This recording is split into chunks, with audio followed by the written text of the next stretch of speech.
I gotta do is go onto the YouTube app and make sure that things are going swell. Then I can advertise.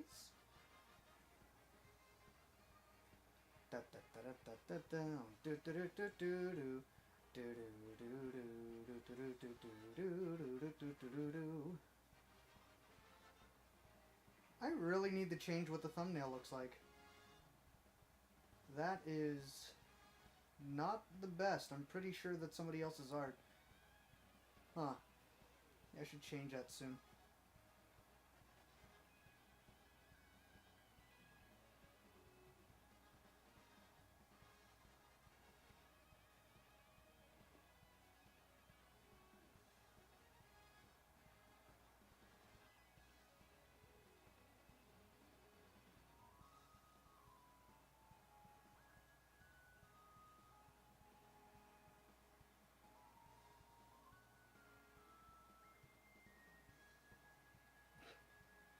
Ah, yes, wouldn't it be terrible if I advertised it in Nick's domain?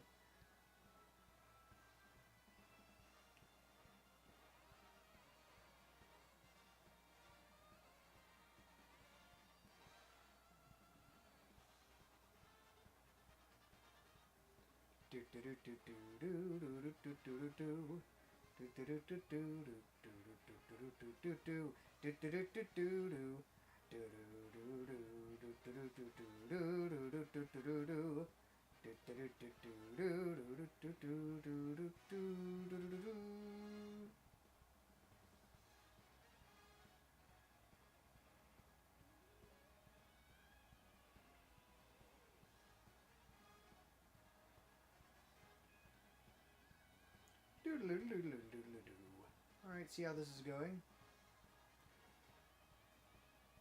See if I can hear myself. Yep, I can definitely hear myself. Awesome.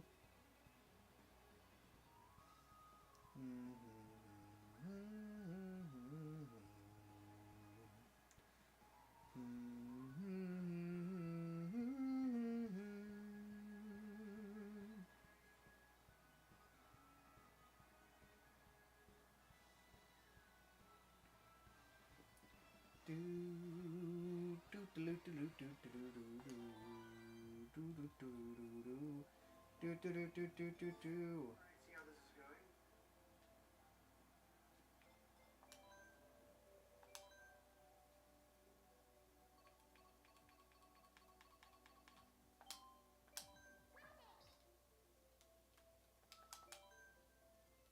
Mr. Scooty.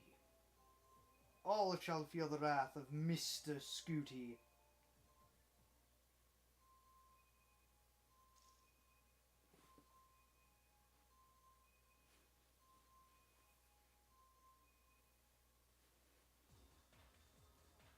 Oh great, I'm in the weight room.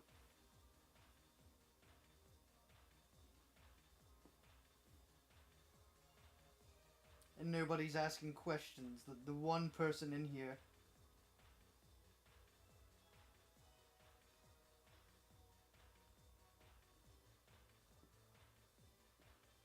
It is Brady, boo, bee. I see.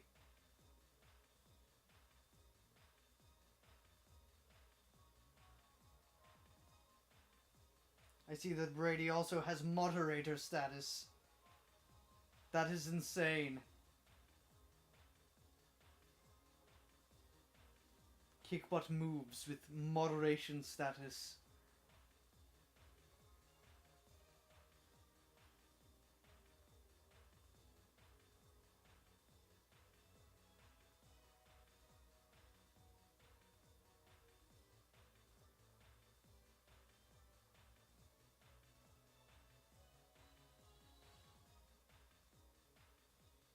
I wonder if there's a way to, like, double stream this to Twitch.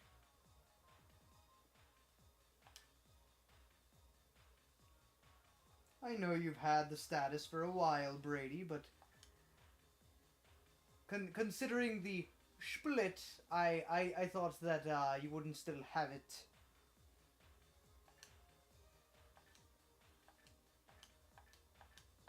Funnily enough, looking back at the stream itself, Vooty Booty, hell of a name.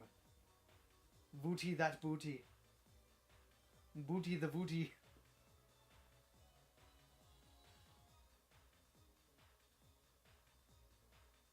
Also curious, how's like the sound mixing? Like I'm making the game very quiet and making sure that like I could be heard on the microphone.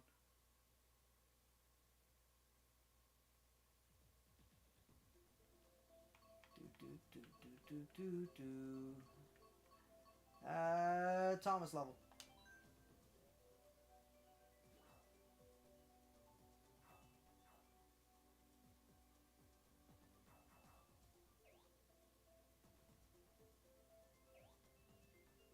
Everyone's feeling like Thomas. Everyone. We shall get his mother's phone number. Get them digits. I'm a little quiet, but that's fine. Let me turn the volume up and see how bad it is. I'm a little quiet, but that's fine. Let me turn the volume up and see how bad it is. Not too bad. Not too bad. I might turn the volume up on the microphone if it's like super horrendous. My microphone goes a certain length, and the way that this room is arranged, best I could do is put a microphone at the bed and then have a chair next to it, and I can't find my extension cord. If I can find that, then we're smooth sailing. I can bring it closer. Hello, Mr. Potato Man. Welcome to the QNA.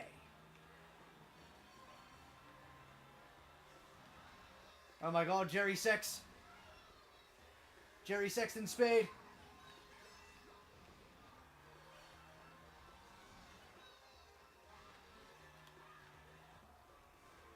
I need goofy questions. I'm back from the dead. I'm still alive. I'm not at college for like 4 months.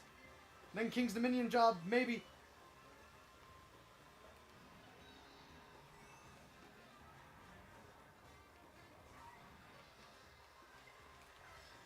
Skills.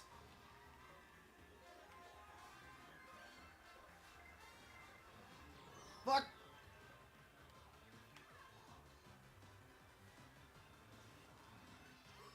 By the power of GameCube Joy-Cons, I command thee to fall before me. Fuck, fuck, fuck, fuck, fuck!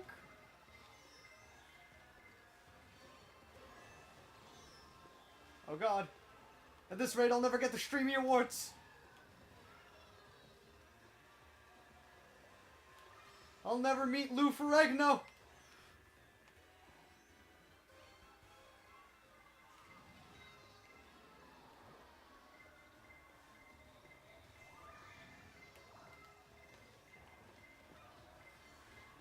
Come on. I need some Thomas Witchcraft. Thomas Witchcraft, come on. Damn it.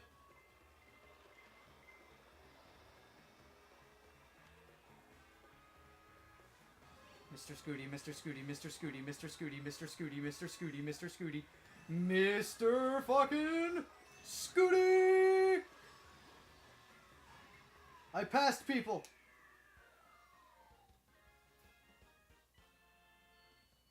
Excuse thee, Mr. Trey. I'll have you know I am getting engaged to a lovely woman. So how's the expansion pack treating you?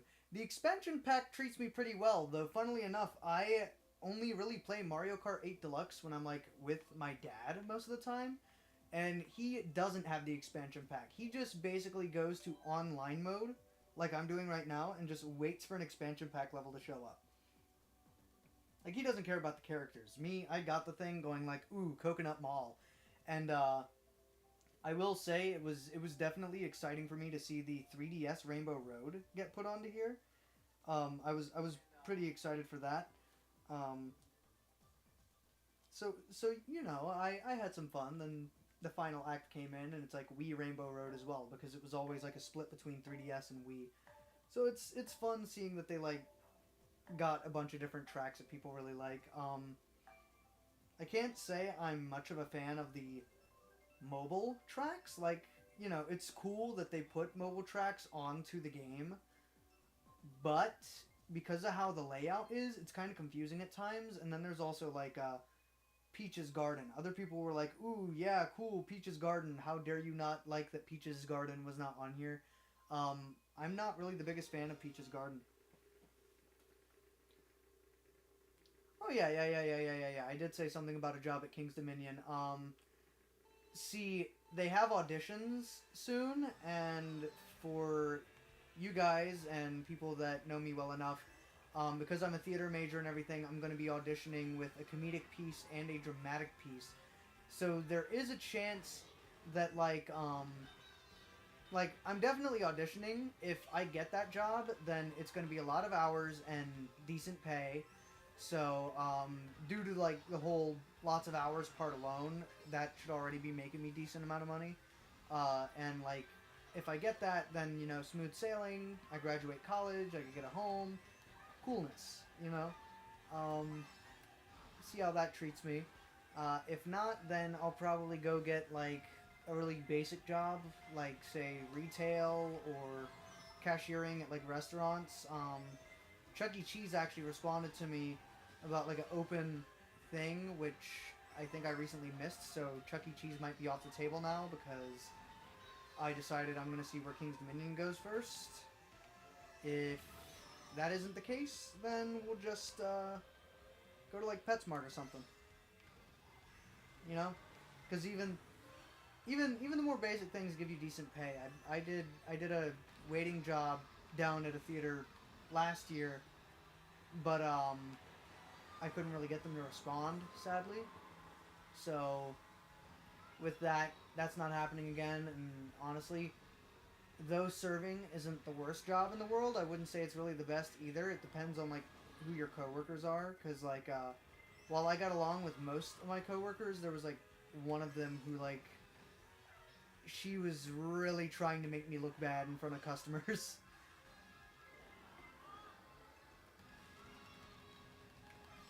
Golden mushroom, bitches! Golden mushroom, bitches! Teabag. Golden mushroom, bitches.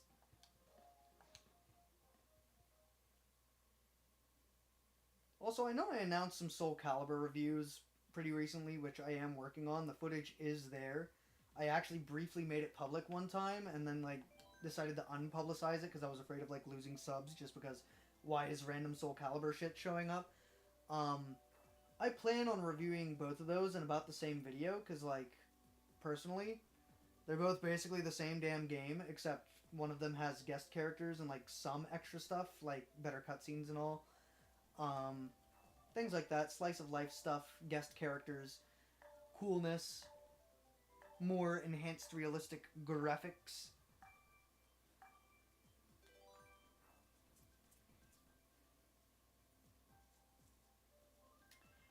Um, Out of the two Deadpool movies, I'd say the second one is probably my favorite of the two. I'm really excited for the third one. Um, the reason behind the second one is because it focused more on the comedy and less about fuck, fuck, sex, over and over and over and over and over and over and over and over and over and over and over again. Because like they basically made it like less than half of what there was in the first one, and overall it actually became a better movie for it because it was just it was just funny, especially like them having Juggernaut and Colossus the way they were. Um, and now we're about to have Wolverine. Not to mention the first trailer they did for that, just to announce that Wolverine was there, was pretty funny. Just like, oh yes, I went on this long, life-changing journey to figure out what I wanted for Deadpool 3, and I got nothing. Hey Huey, you want to play Wolverine again?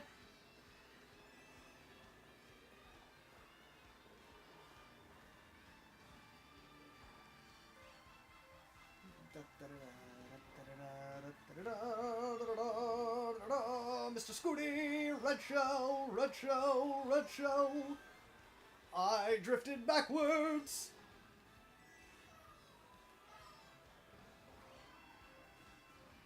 Now, I'm not saying overuse of the F word could be bad. I mean, I could say that my Superman 64 review did overdo it just in the intro alone, except for the part with the copy thing. I think that one was executed good. That one was kind of rushed though. But like rewatching that specifically, I go like, I could have done that better. That's why it was initially canceled. That and the fact that like I lost the entire intro file, so like I had to basically just remake the whole thing, which I wasn't really happy about. So like for a while I canceled it and I looked at the footage and went like, I don't like it. I ended up releasing it eventually to make it like a better product than it was, but like frankly, I still am the guy who like I still prefer my Shadow and Sonic and the Black Knight review over like any of my other reviews, including Pirate's Curse, which is why I constantly think of redoing that, and like Donkey Kong Country, even Turtles in Time. Like a majority of my videos, I feel like because of how like dated they are and how I did them, I feel like I could redo them in some fashion possibly, or just make the next ones better if I review other games in the franchises, because I still have Donkey Kong and like other things like that. Also, if there are more questions in the comments, I'm sorry if I'm not going there. I am kind of focused on the game for now, and then like when the race finishes, kind of like look at it. All right. Oh, the Naruto reviews. I still plan on making those sometime down the line. When I originally did it, when I announced it, I initially thought there were only 3 games, right? I thought that like Naruto Clash of Ninja 1, Clash of Ninja 2, and then Evolution or Revolution 3. I thought that was like the 3rd game. Then I came to find out that there were like 2 other Evolution slash Revolution games, meaning I added 2 games to the thing. I'd have to add 2 games to it to kind of like do it in order and everything. And I sat there for a minute going like, So I put it off for a bit. Then I went to Vegas thinking I could just do it in Vegas. I never had a chance to do it in Vegas because like the Wii wasn't there because my aunt just moved out, and the Wii U was there, but like no Wii remotes to be found, and 2 of which are like GameCube games, so I'd only be able to do the 3rd game. So it just became a mess trying to like do that review. So what ended up happening instead was like the Nintendo 64 wish list, and like I think some other videos. But I do eventually plan on doing it. It's just not at top priority right now because above all else, I still have 7 Sirens, which was promised alongside Black Knight. I still have Shovel Knight. I still have all the ones from the Direct I promised. Punch Out. I've got like a bunch of different like reviews on the table, and I know that Clash of Ninja was one that like I announced ahead of time. But like so far, there hasn't been a lot of demand for it. The only thing I really hear about it now is, haha, funny dude reviewed shitty game before announcing it and put a tie on for a ninja headband. And so like, it's gonna happen. It's definitely gonna happen sometime down the line.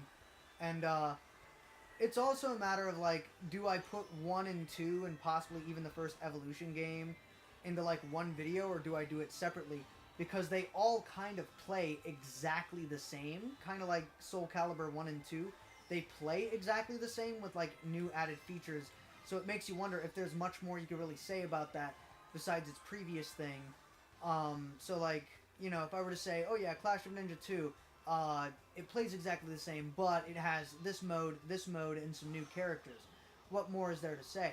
If you review new Smash Bros, then there's like new things mechanically. There's like new things musically. There's new like DLC and everything. And so there's like a lot more to play. But then Clash of Ninja is like, oh yeah, it plays exactly the same. Except this one adds obstacles that you immediately want to turn off so you can play Classic. This one has these characters. This one has these characters. This one has Hinata. This one has Choji. Like things like that. So it kind of turns into what do you do with it. Now, of course, that may sound wild because, oh yeah, do all the punch-outs, and they all kind of play the same, but it's like different characters, different mechanics, different ways they fight, different controls, even. Like, there's a lot you could say about those kinds of sequels, versus like other things. Even Splatoon, I could even say like maybe possibly you could review Splatoon 1 through 3, but if they all basically play the same except like small little details, all you can really do is go like, well, here's the story. Other than that, it plays the same. Ooh, Salmon Run has extra, or like, things like that.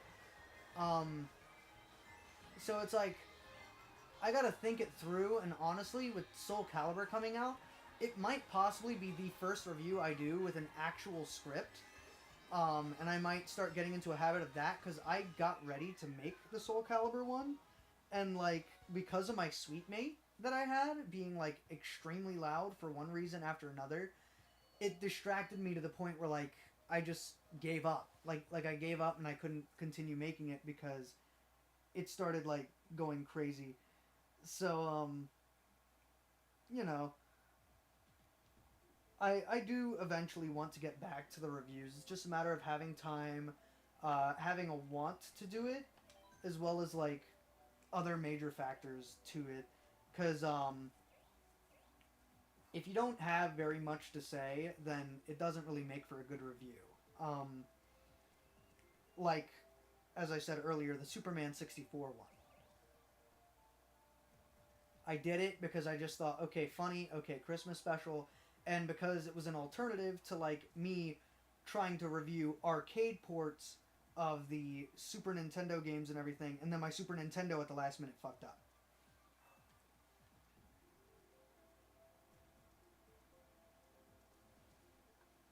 So of course, a lot of unnecessary things start like getting in my way each time I want to review something specific. And so it's like alternative, or you got to think for a bit, or you got to make a script for it. So it's just all kinds of wild cards above wild cards above more wild cards.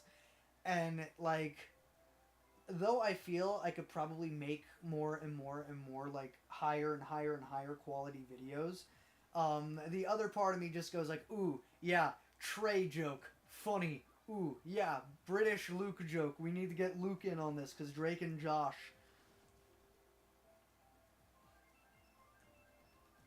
And so, like, He-Man's critique, I do see myself, like, continuing to work on it and, like, making the reviews that I really want to do. But there's also got to be a matter where, like, I got to know how to, like, contain myself and know how to, like, think before I, like, make so it's better quality.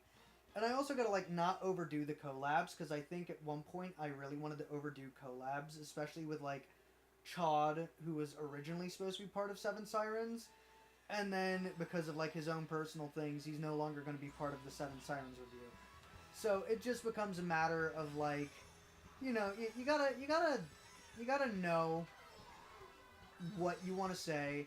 You gotta remember to take notes, and like now in like this later day and age, I gotta make a script, or I at least gotta know what to say, so if I continue doing it unscripted, like Black Knight, because like, I could tell you right now, there was like 50 minutes to an hour and a half worth of footage, because I did a Black Knight review, and I was completely unhappy with how it was going, and then I basically redid the entire thing, including like the backstory and everything else, until I was kind of like happy with what I had to say about it. And even then, there were still mistakes. Like I said, Roger Craig Smith played the current Shadow, and that's because I confused it for the fact that Jason Griffith played both Shadow and Sonic, and I thought they did the same thing with Roger Craig Smith. Turned out somebody else did the Roger Craig Smith thing, and so I left that mistake in there and had to correct myself in the comments later on. So like, I gotta like make sure that I'm making something that like I'm happy with, and then release it. And I know this is coming from the guy that goes like, ooh, funny cartoon jokes too. And like, yeah, though I shitpost occasionally, it's if I actually find it funny and go like, okay, this would be funny just because of the joke, Luke's British, things like that.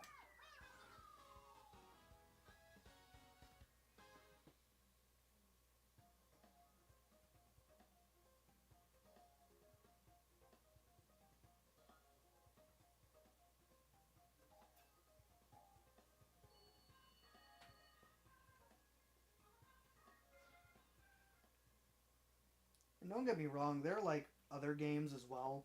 Like eventually I do want to review at least like one or two RPGs. But like those are like so much footage. Like I could tell you I got 6 hours of footage just from Sonic 06, right? If I wanted to review Chrono Trigger, I would have to both download and edit so much footage of Chrono Trigger, and I'd have to go through so much just to find the specific footage of what I'm talking about. Because there were some bits of like Sonic 06 where I sat there and went like hit it or miss it, and it's just the same footage playing. Probably miss it. Where like I actually did miss a few times just because I flicked the joystick, but I couldn't find that specific footage.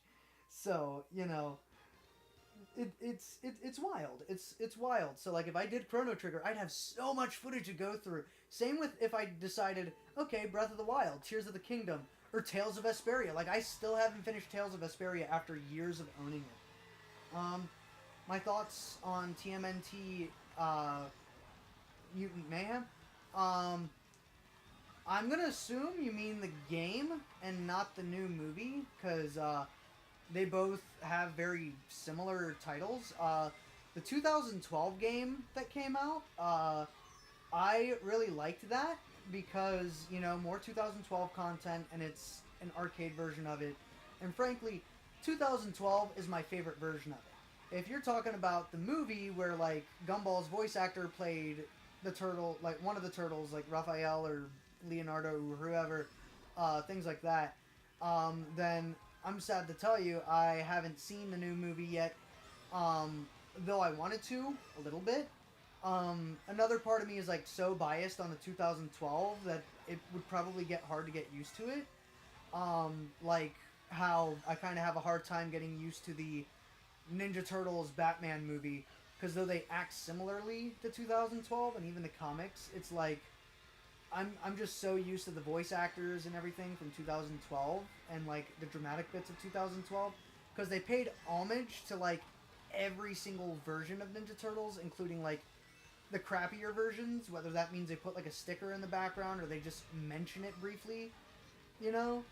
Like I like the 2012 one over most of them. Not to say that it hadn't decreased in quality as it reached the end, because like, you know, the Mark Hamill stuff was cool, but you know, it only really did good in the movies, and even then, only like 3 out of the 4 were things I really enjoyed. Like the monster one was cool concept. I didn't really like that one though. Bebop and Rocksteady, I love that one. The Apocalypse one, I rewatched it with Shannon, going like, oh yeah, this thing is actually really good, when originally I didn't want to watch it because I didn't like the ending. Originally, I mean, I liked it even more when I actually watched it. And then there's the Usagi special, which I hadn't watched until I watched it with Shannon. I loved that one.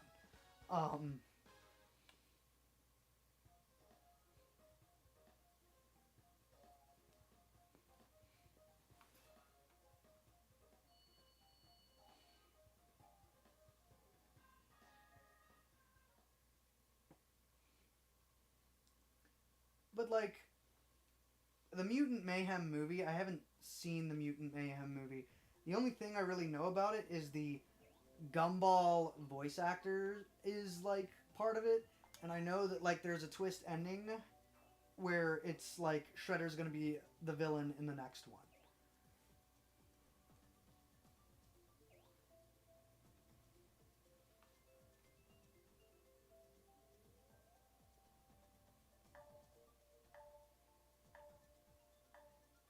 I love Text and the fiance. She's fun. I love her. You guys get to witness Simp Man 10.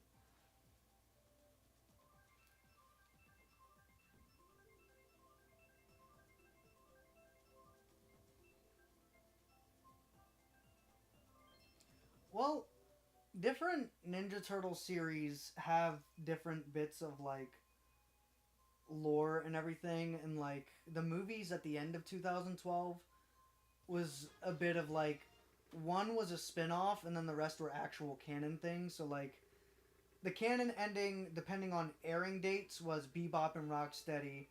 Some fans keep saying the Apocalypse one was the finale, when that was just a spin-off to go like, oh yeah, we could do gritty stories too, like the comics, and it was like to pay homage to the people who wrote the comics. Um, and then on the DVD collection, the way the DVDs organized it, the Usagi one was the ending. So when it comes to the last movies, they all have something at the end that can make you go like, okay, this could be the ending of it, which basically tells you that like it's up to interpretation. It's up to interpretation which movie you want to end it with. Bebop and Rocksteady is like the final thing that happens in New York. The Usagi one ends with him kind of like possibly carrying on the legend of the Ninja Turtles. Apocalypse is basically like everybody dies except for the turtles and Chompy, and then there's like new characters and everything involved. And so, you know, it ends with them finding paradise and everybody's dead, so it's sad. And then the monster one ends with like them getting ready to travel through time some more. So like I said, all up to interpretation. And then everything before that is basically 2012's version of the Foot Clan truce. Because in comics, Splinter kills Shredder by cutting off his head, and then the Foot Clan has a truce. In most cartoons, Leonardo ends up cutting off Shredder's head, and there's either a truce between the Foot Clan or there's no truce between the Foot Clan. 2003, there was a truce between Karai and the Turtles, eventually out of like mutual respect, even though they're all mad because Shredder's dead, Shredder's exiled. And then 2012 was basically like, Shredder's dead, we're gonna try and bring him back from the grave via like cult types of shit and mutants, and we're gonna summon a demon played by Mark Hamill, and then their truce kind of comes with the fact that like they all had a mutual respect for each other after killing the demon and letting Shredder finally just die. And then you never hear anything about the Foot Clan again besides Karai, who's not really part of the Foot Clan, and Shinigami, which I don't even think she was in any of the movies. They only really had Karai in it. So like all kinds of wild, crazy things to just explain in words. See, even Shannon agrees. Season 5 was insane. I showed her the whole thing. Whee! I'll tell you, another reason I like 2012, they had a lot of big actors show up in it. And, like, normally you go like, oh man, this is such like a pay cut thing. But, like, 80s April O'Neil played 2012's mom. The 90s voice actor of, like, either Leonardo or Donatello played Slash. The 90s Michelangelo played Mondo Gecko. All the 80s actors returned to play their 80s versions. 80s Krang returned. 80s Shredder was dead, so they got Trigon's voice actor to play 80s Shredder because he played modern Shredder. They got Gilbert Gottfried as one of, like, the second-in-command Krang, and he's funny. John DiMaggio is, like, Pizza Face. They got, They got, like, a lot of big people. David Tennant played the Fugitoid, and, like, I didn't even know that David Tennant played Fugitoid until Shannon, who's, like, a major Doctor Who fan, is jumping in, like, her seat, just, like, screaming, "It's David Tennant!" And it was just insane. It was insane. Like, for the first time, she was teaching me something just as I was rewatching it, because she knew his voice from experience.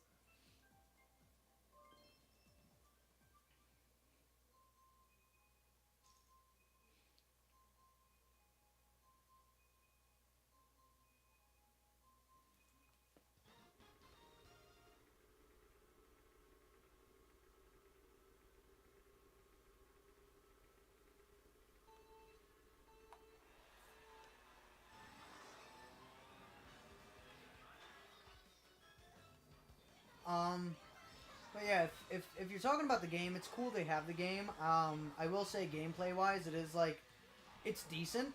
I'm just happy to have more 2012 content. Even if it were a bad game, I'm kind of happy to have more 2012 content. As for the new movie, I haven't really seen the new movie. So, I can't really say anything about the new movie.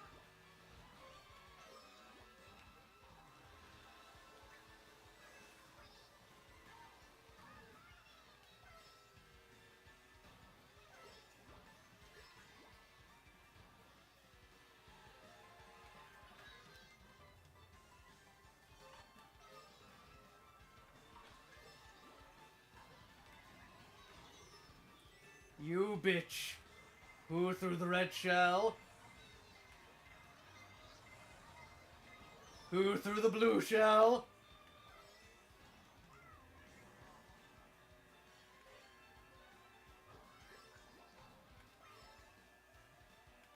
You will feel the wrath of my mighty moves.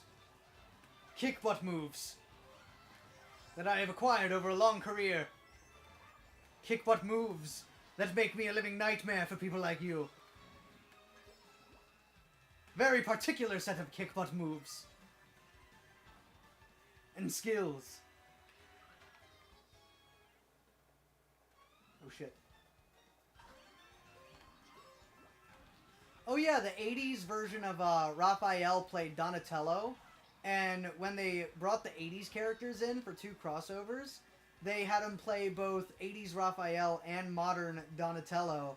So it made it really funny when it's like, and you, Gaptooth, why do you sound weird? Me sound weird. Heard yourself lately? Like they actually made a joke about it. Kind of like the Sonic Boom cartoon, Who's Roger? He's talking about me moment.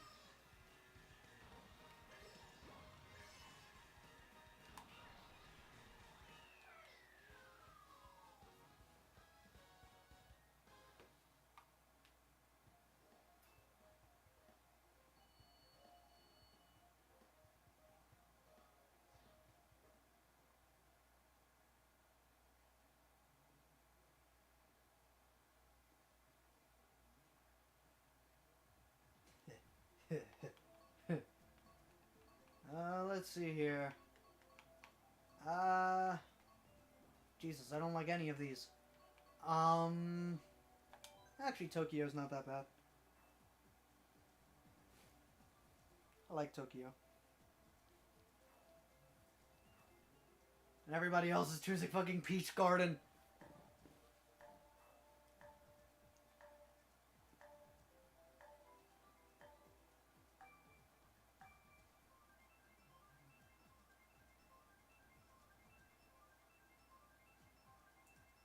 I will say Gilbert Gottfried playing a role in Ninja Turtles was one of the funnier things.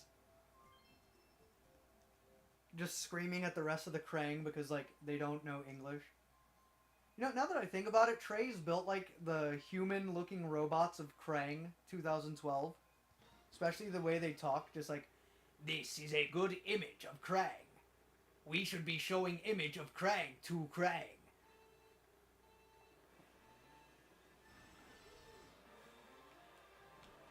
The Krang will stop these that are known as turtles.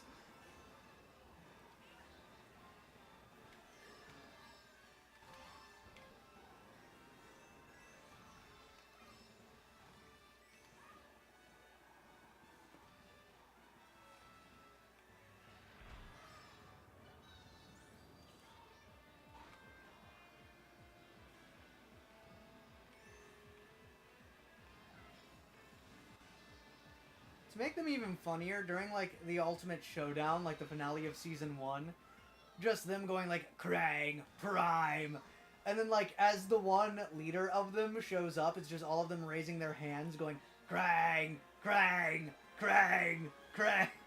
Just like, all of them doing that. That was, like, the funniest thing to me as a kid.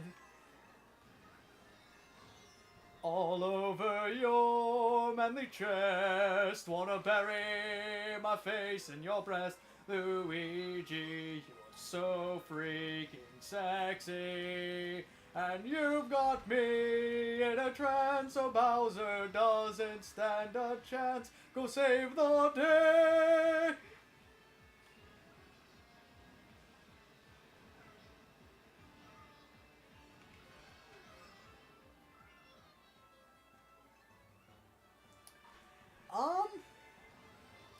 I think that if I get the hang of it, Anton Blast can be pretty fun.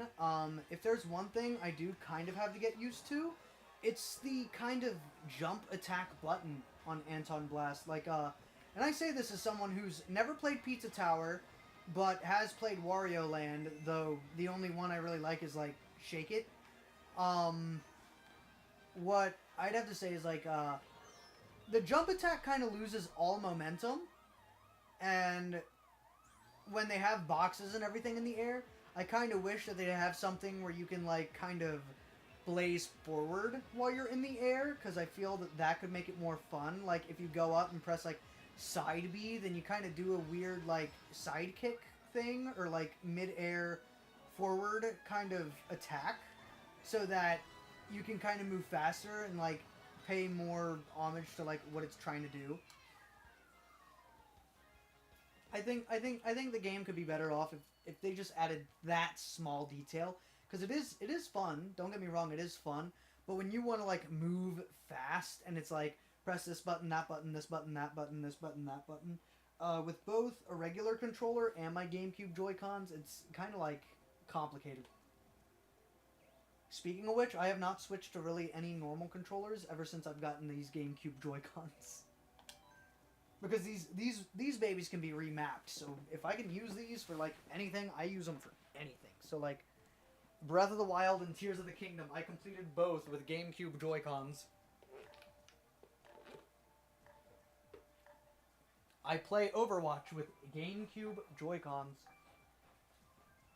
And only GameCube Joy-Cons. Only GameCube Joy-Cons.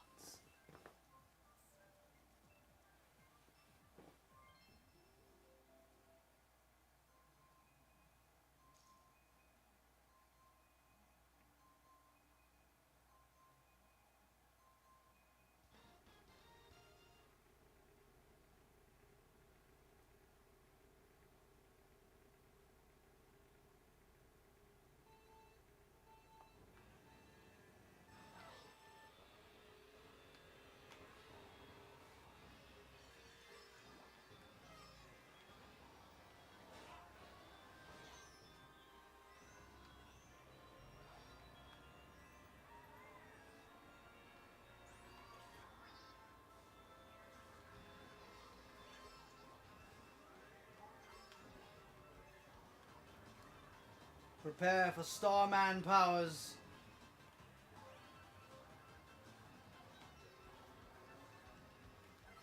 Shrooms!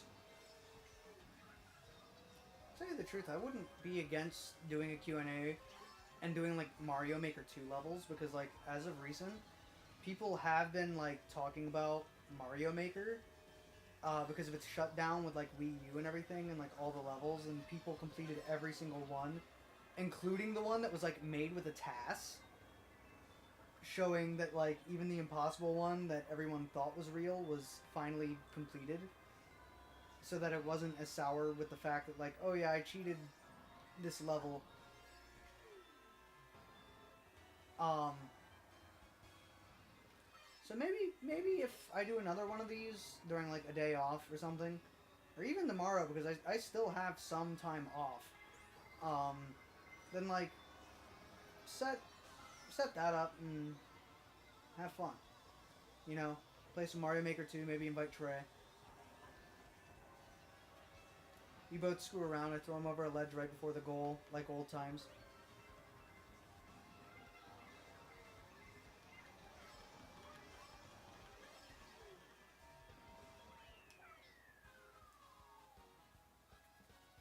Yeah, yuck it up while you can, Mr. Potato Man.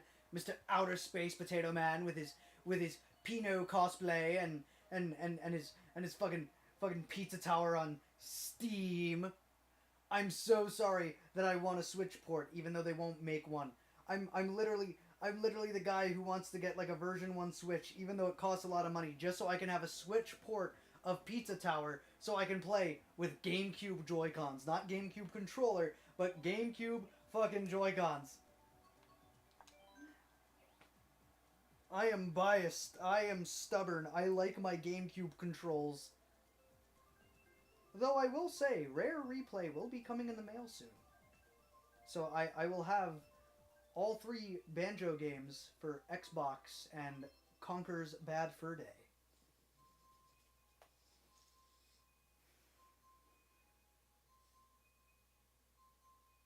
And for some reason, something up here smells like shitsy poo-poo. Ooh, I play Anton Blast, and Pizza Tower costs money. You got Chrono Trigger for free. And I can rip copies of my legally purchased Chrono Cross for that as well. For your computer emulator, which you love so dearly. With your Pac-Man adventure. I think that's what I think that's what it's called, right? Pac-Man Adventure? Pac-Man Land. Or something like that. Whatever was on the PS1. And it was a 3D platformer. Its aesthetic reminded you of Glover, except you'd never play Glover unless you're Nick Anderson. Never!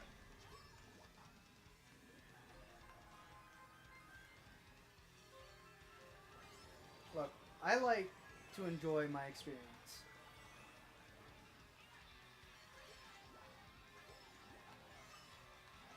You know, if you pay a lot of money for a game and everything, you want to enjoy it. Now, I'm not saying that means, like, you know, you can't shit on other players. Because, like, sometimes there are people who, like, shit on other players and they play cheaply and everything.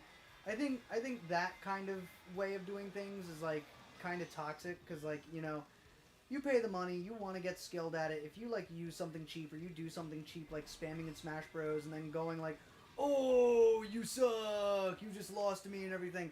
Like, crap like that is kind of, you know, jackass behavior.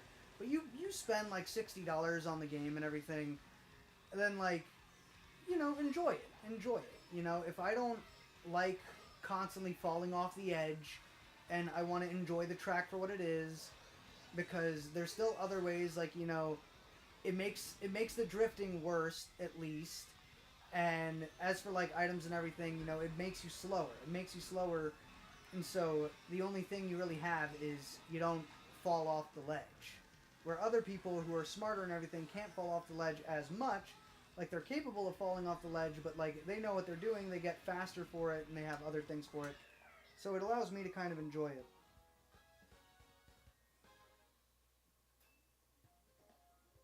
Stop spreading positivity. Do not dictate what my money buys me, Todd. What my aunt's money buys me. This used to be her copy. She let me have it.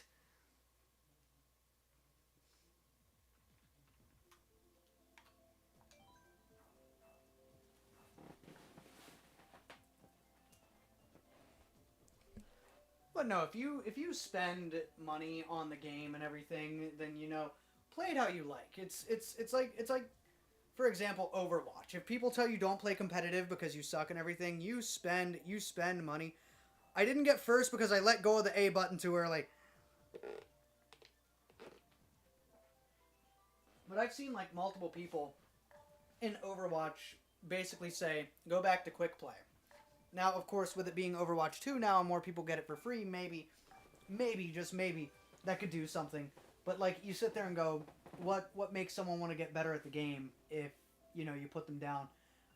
Back when Overwatch 1 did cost money, which is when I bought it, which is why I still have, like, all these cool aesthetics that you can't even get anymore, you know, people play the game how they want to play the game. Especially if they paid money for it, because, you know, if I pay money for something, even this console, like, Nintendo dictates modding and everything, who the hell are you to tell me what to do with my console? I legally paid my legal tender for my thing. I can modify it and do with it as I please. Now, if it's for stuff like piracy, sure, but if it's like, oh yeah, I want to have a Sephiroth on Mr. Scooty mod, then, like, you know, crap like that, or, like, ports of games, like, as I said earlier, Pizza Tower, because there is a modded thing for, like, modded Switches where you can put Pizza Tower on it, and you can have custom themes on your Switch, you can add music to your Switch, you can make your Switch higher quality, like, you can literally make it so you can overclock it a little bit, and basically force it to go 4K and stuff like that. You can make it so it connects to any Bluetooth controller that you want. So, like, you know, hey, I want to use a PlayStation 4 controller on my Switch. What the hell's wrong with that? You know, if I spent my money on my console, I should be allowed to have it. Now, for online, sure. If you were banning me for doing it online, I get it. Except for if I pay for the online service. If I ruined it for everybody else, okay, I can understand why you don't give me a refund. But if I sit there and it's something as simple as like Sonic the Hedgehog is running instead of some character on a cart and everything, why do they give a shit? You know, don't make it so I have to pay for your service if you're still going to ban people anyway for things that can't be controlled. Like, if I have shit connection, you know, or I keep getting kicked out because college Wi-Fi sucks, don't start making it so, okay, you're temp banned or you're perma banned. Like, bitch, I fucking paid for the service. I should be able to do what I want with it because I fucking paid for it. It's like if Netflix just decided, okay, you're not watching the films that we'd prefer that you watch. You're not watching Big Mouth, and we're still making seasons of it. So now you can't watch this service that you paid for like 2 fucking weeks because you're not putting more ratings on Big Mouth, and we're putting all our money towards like Big Mouth. It's fucking wild.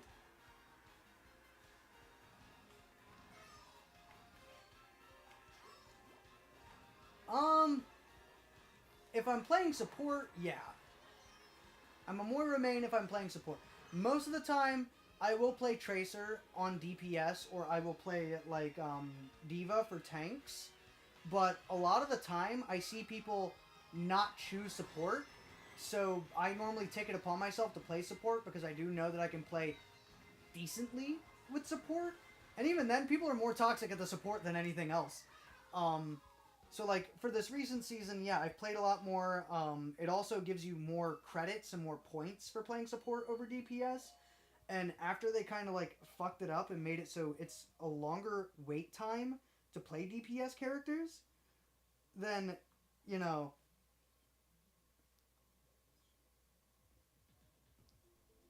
it basically makes it so you kind of have to play, like, support or tanks, because during Overwatch 1, they literally made it triple the wait time to play the game if you wanted to play DPS. So if I really wanted to play Tracer, I'd have to sit there for 10 minutes, maybe watch like a fucking Steven Universe episode, cook some popcorn, like do all kinds of crazy shit before I could actually get in there. And now they made it so it's like an all-person lobby, but it took them for fucking ever to make it so you weren't waiting for a really long time to play. So it just eventually made it so you kind of had to play support, and I started just playing support more often. So, like, as of recent, I have been playing Moira more, but that's more so because I play support more. And I play support more because that's more likely to get me into a fucking lobby. And I also know that because other supports kind of, like, res up the tanks and everything, or they don't do much, you don't win as often. So if I'm in a competitive thing and I want competitive points because I want to get the gold weapons for Tracer, then, you know, I play support more just so I can win more matches.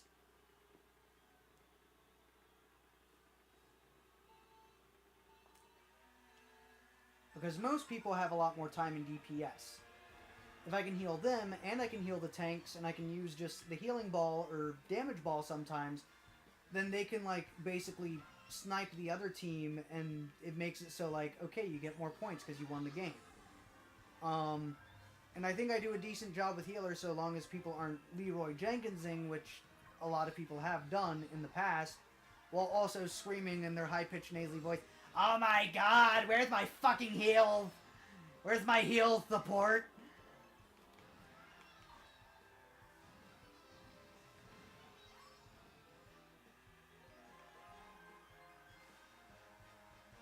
What's really funny is I swear that almost sounds like the whole, "Hey Thega, can you give Sonic a gun?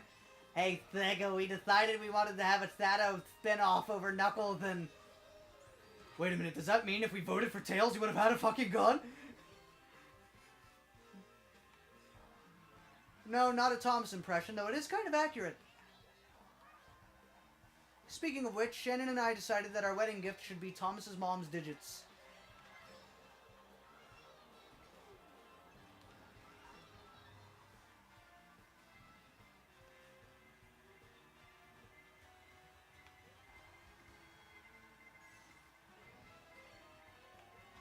Fuck off.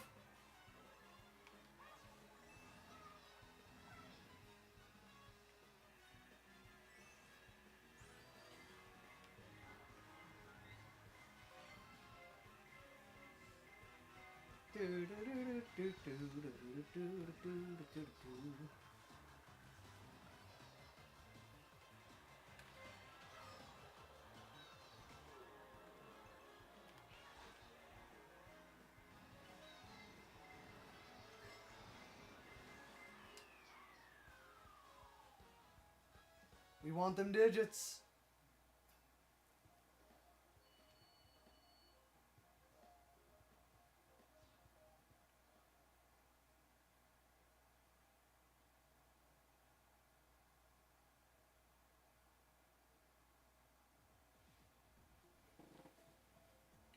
I love how even on a modded version of the YouTube app, which is supposed to like enhance stuff, it's still basically like can't keep track of like how many people are in your live streams. It always says less than what's actually in here, or it's more than what's actually in here.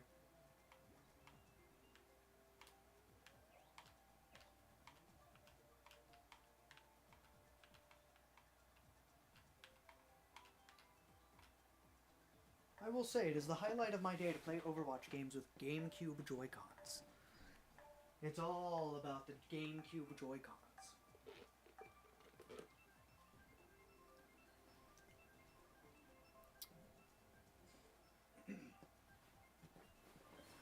You know, as a kid, I enjoyed the third Shrek film. It's been a while since I've last seen it. I do think that it has some of its funny stuff, but at the same time, there's some things where it's like kind of unnecessary. Some of the jokes actually were kind of funny. I think, I think the biggest thing is like the beginning Prince Charming scene. That specifically is pretty funny, just because like he's trying to put on a show and everything, and then he tries to do it later in the film. I do think that in some regards, it does have its strong suits. Getting the obvious thing out of the way, Shrek 2 is always going to be the best Shrek film, if we're not counting spin-offs. Because if there's one that I could, like, count over that, it would be the recent Puss in Boots movie. And not because edgy stuff, like death and everything, but just because, like, the story and everything in itself, it was, like, animated really well. It had a really cool story. Basically telling you to, like, live life for what it is, and like don't be like afraid to take risks every now and then. So like on one end, cherish life, don't take it for granted, but at the same time, don't be too fucking afraid to like take a risk every now and then, because dude literally fought death. He literally fought death just to, like, keep his last life and everything. So that was fun. Shrek 1. It's a pretty good movie. I kind of want to see the Chris Farley cut, because it was 90-something% done, and then he died, and they kind of like redid a lot of it. Like, a lot of it was the same lines and same kind of story, besides the fact that, like, I could almost swear that the Chris Farley version would have been like he's harassing people in a castle because of some of the early storyboards, as well as like the design and everything. So I do want to see the Chris Farley cut. Farquaad alone is pretty funny as a villain. Then there's Gingy. There's the one mirror dude that, like, you never see again, besides the video games.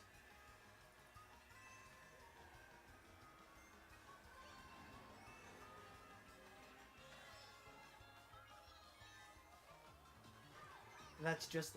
Is Shrek the Third actually similar to Resident Evil, or are you fucking around?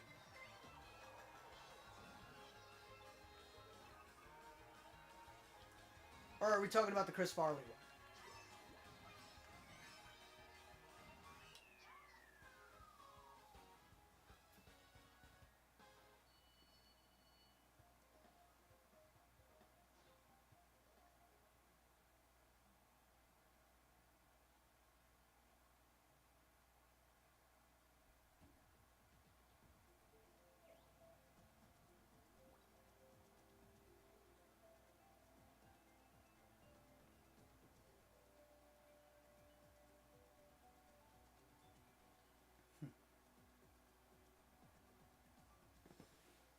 And...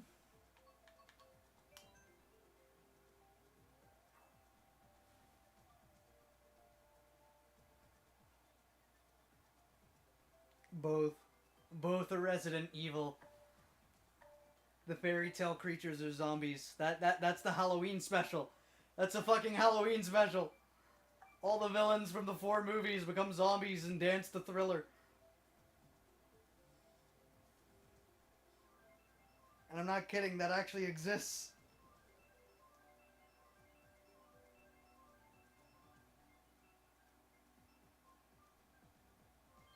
Nobody wants to drive on planes. We demand Cheeseland. Cheeseland for fucking ever.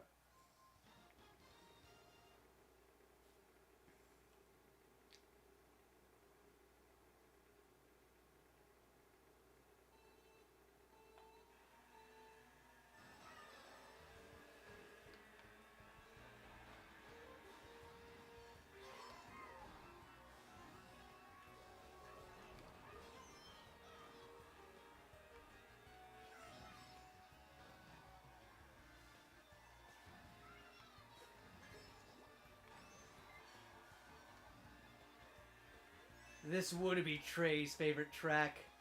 It's got flying. It's got flying things, like his flying ship in Kirby Superstar. God, if there's one passion project I'm looking forward to, it's that one.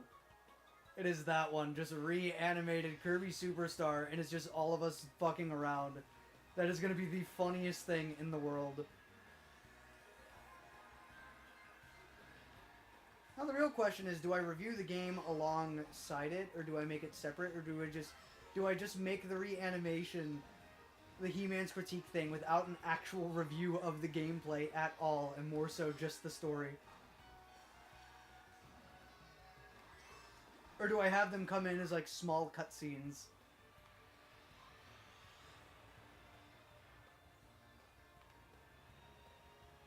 Do it in the style of Totally Not Mark with the boo bits of TFS. That would actually be cool. That would actually be kind of cool to put into a review.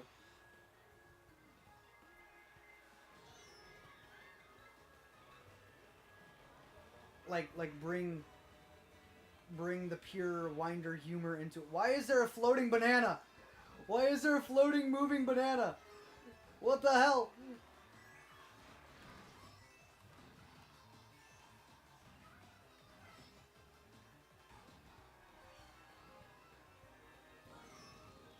Oh shit.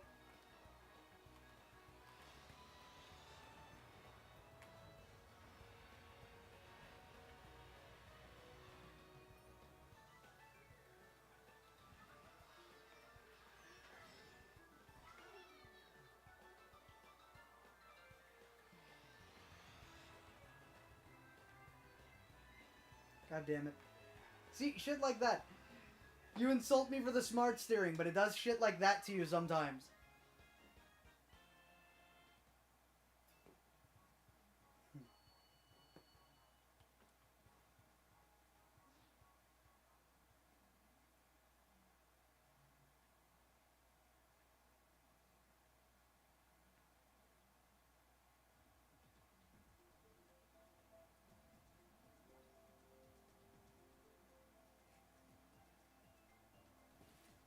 Let's see here. A shroom. Shrooms. Shrooms. Ninja Turtles on shrooms.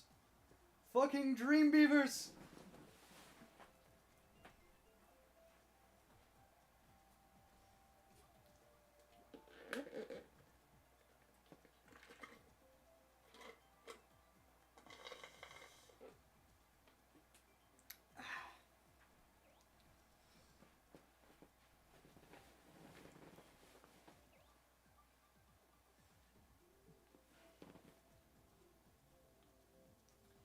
What animated movie do I think is underrated? You know what? Astro Boy. Without a doubt, I think Astro Boy is one of the most underrated animated films. There are some other good ones that I think deserve like honorable mentions, like say 2007 Ninja Turtles. Some people have put that down, but like as of recent, I've heard a lot of people say great movie. Um, I personally think that Astro Boy was undeservedly shat upon for no reason. I don't remember why it did bad. Maybe it was like another movie came in or something else happened. Maybe it was because of like Samuel Jackson is Zog and Nicolas Cage is Tenma and everything. Or maybe it wasn't as loyal to like the classic anime, manga, and whatever else came out. I personally, both soundtrack wise and story wise, I do think that the Astro Boy movie was actually really, really like a fun time. Even if there were some characters that didn't exist before, or maybe they did. Um, I liked the Astro Boy movie. I kind of wish they did a second one, despite how the alien kind of looked. There's a lot of characters in there that remind me of Trey, such as Evil President Dude, Zog. I'd even say personality-wise, possibly Dr. Elephant. The dude that wants them to fight. The skinny dude of the revolution, the robot revolution that tried to recruit Astro. Just the one that goes like, "We need to recruit the big guy."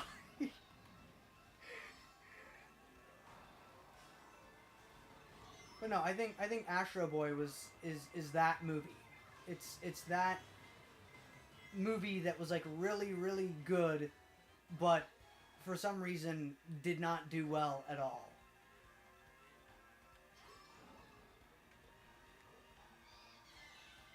Cartoon wise, I'd say Robot and Monster. Just because. I don't I don't I don't I don't think I don't think I need to go too far into Robot and Monster. Just watch some episodes. It's kind of funny. Kind of upset Paramount Plus got rid of it. With Tough Fucking Puppy.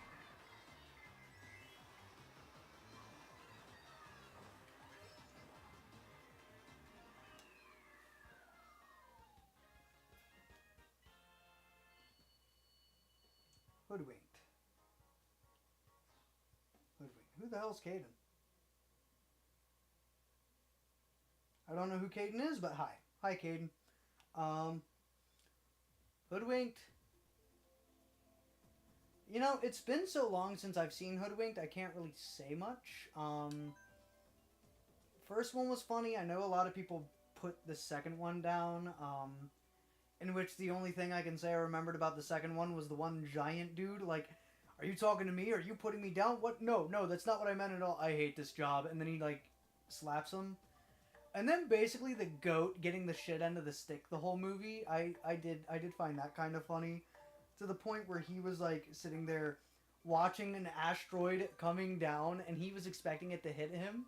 And the one time it doesn't hit him, he's like, "Oh, thank God." Um,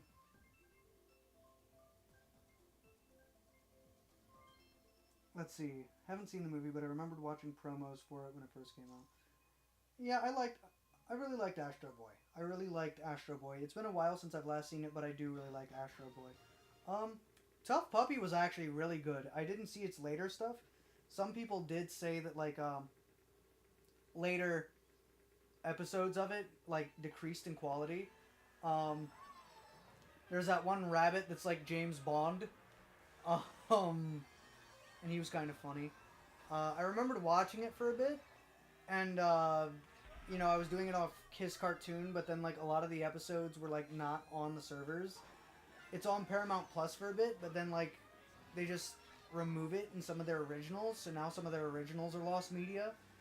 So just a lot of stuff that's just hard to watch now. And then there's like no box set. Like Robot and Monster, I want a DVD box set. I come to find out that shit's so rare. It's like extremely rare. You can't find the box set anywhere because it was only for people who like pre-ordered it.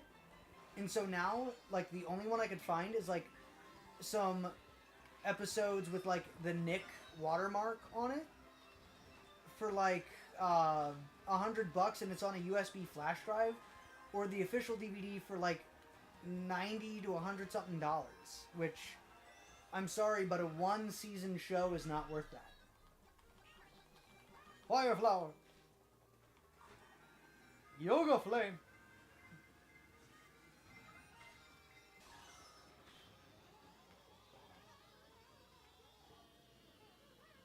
Oh yeah, Snaptrap and Bird Brain were like the highlights of that show. Chameleon was pretty funny at times too, but just is there a shark tank in this mall? And no, but there's a cockroach in the dirty bathroom. Larry, go stand in the dirty bathroom. And then like this whole thing where because they're villains, they're not allowed on the train. And so this machine sits there and goes, reject, reject, reject. Hey, this thing kind of sounds like my mom.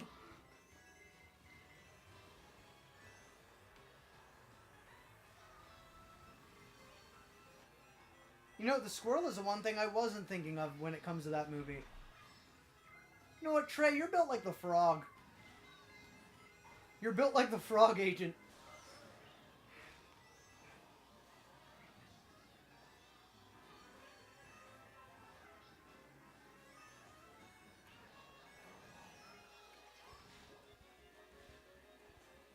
You're built like the frog agent that wants to know the answer. The detective. And he's got them dance moves. You know, the funny thing is, like, now, though Hoodwinked, I believe Hoodwinked, like, to a lot of people hasn't aged well, at least in animation. I think Hoodwinked actually did get nominated for, like, something. I don't remember if it was, like, an Emmy or an Oscar or something. I remembered seeing somewhere that Hoodwinked actually did get nominated for something.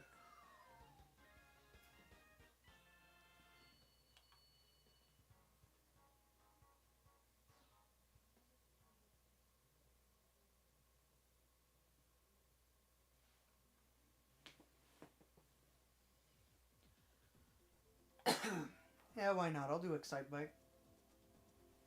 Against the Squidward me. With 15,000 fucking points.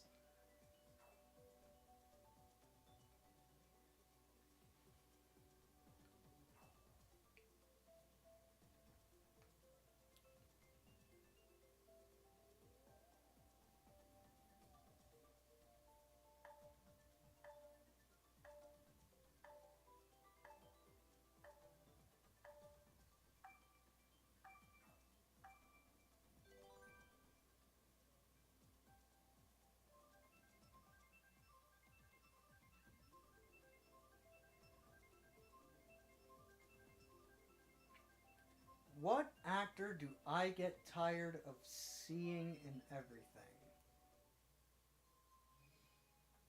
Um,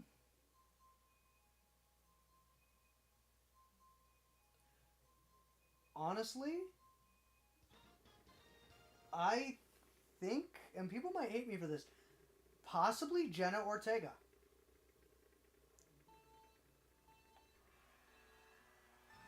Like, I've only really seen that she did Wednesday, but, like, you know, I see her all over the place, and people are like, she needs to be casted in this, she needs to be casted in that, she needs to be casted in, like, all kinds of this crap. Um, and I don't see any reason for it. Like, I have nothing personally against her, because I could find out, okay, yeah, she's probably, like, a really cool person. But, like, you know, I don't really like seeing her and everything. I think sometimes, like, if you ask me a question like that, it could boil down to just actors I don't like or actors that I wouldn't want to see and everything. Because there's nobody where I sit there and go like, oh god, this person's in it. Uh, like, if I see Mickey Rourke or Jared Leto, I'd say, oh yeah, I kind of hate that these two fuckers are like involved in this project because, of course, it's Jared Leto or Mickey Rourke. Not that I see them and everything, but because of how they are professionally or just they suck. Like, Mickey Rourke in Iron Man 2 basically said, I want to keep this in it, I want to keep that in it, because it's my real emotion. And it ended up making for stuff that was more laughable than actually enjoyable. Like his scream when that one character died. Instead of actually screaming, he's just like, ah! Ah! And it makes no sense that he's screaming like that because the rest of his accent is like, I am going to beat up the Iron Man, which kind of sounds like a higher pitched Bane in The Dark Knight Rises. So it just like, I don't know. I don't know. I wouldn't want to see Mickey Rourke in it because of how he is behind the scenes. I wouldn't want to see Jared Leto in anything because he played Joker in like Suicide Squad. And then he plays Morbius and everything. The way he handled Joaquin Phoenix getting the Joker role, he was a huge asshole. He basically did everything he could to try and like sabotage that role, basically, because he wanted to have his solo Joker film, and he had some kind of deal to have a solo Joker film or have like his own spin-off, and he basically tried to sabotage another actor because he couldn't stand the fact he didn't get a Joker role. Thing is, he sucked as Joker. He sucked as Joker in the Justice League. He sucked as Joker in Suicide Squad, and like he didn't even do a good job in like Morbius. Um, there's Woody Harrelson. I like his performance sometimes, but like I'm seeing him in everything as of recent. I'm not sure if I'd really like to see him that much either. You know, Jenna Ortega is the person who played Wednesday in the Addams Family Netflix spinoff.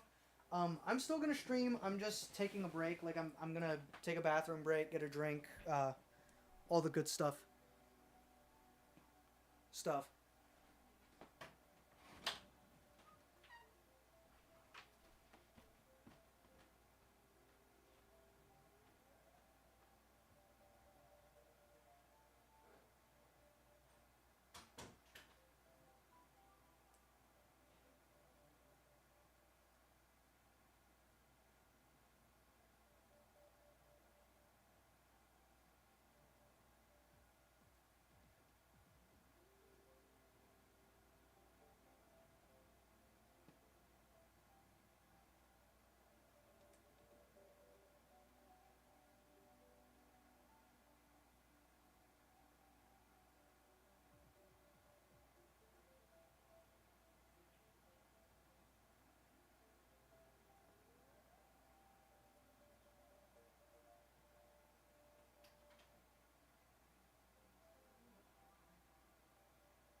Alright, progress update. I will be back in a little bit. I know that a lot of people probably left. Good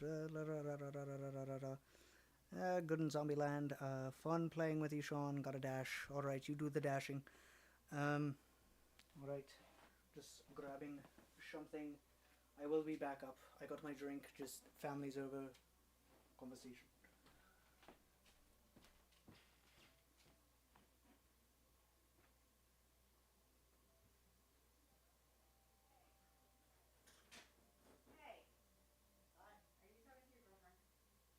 What do you mean? Oh no, not right this minute. There's a live stream going on. So like a YouTube thing, so like a question and answer type thing, playing games.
looking straight at her. Alright, I be back. To respond to that Woody Harrelson was great in Zombieland thing, what I can say is, like, yeah, he did do good in Zombieland and possibly even Zombieland 2. I didn't see the entirety of that. But when you see him in everything, including, like, Han Solo, Venom, Edge of 17, he was decent in Edge of 17, Slither, everything like that, it kind of, like, mix that with Saturday Night Live as well. It eventually just gets to a point where it's like, eh. Why was I tagged in a post? Ah. I see. I was tagged on the Instantgrams.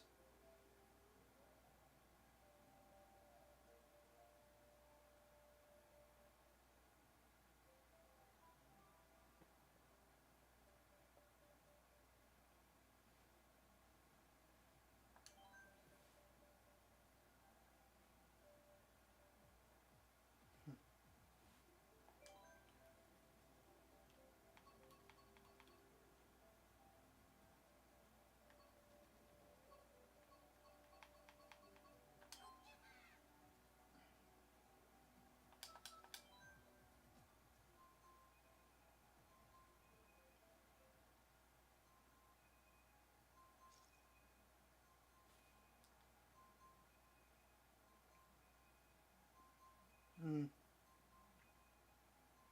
Alright, so it's between 0 and 1 person in here.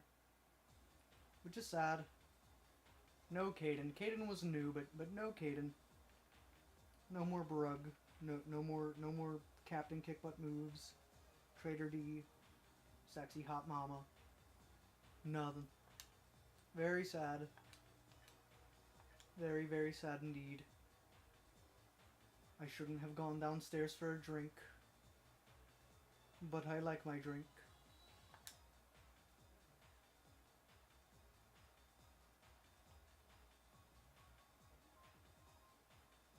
Yes, Captain Kickbutt Moves is still here. Perfect. Wait, so no more potato. There's no more potato here. Sad.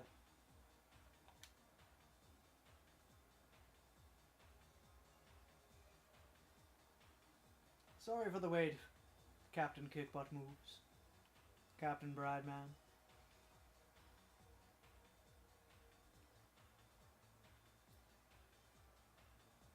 Chaz Princeton from Yu-Gi-Oh! I don't know why I said Chaz Princeton from Yu-Gi-Oh! I happen to be thinking of Chaz Princeton from Yu-Gi-Oh!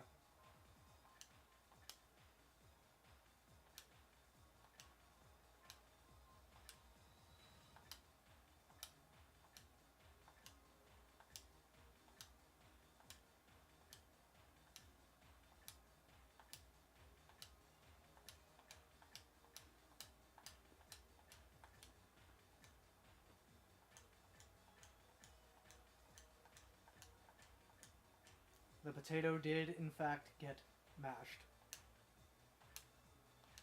Smashed potatoes.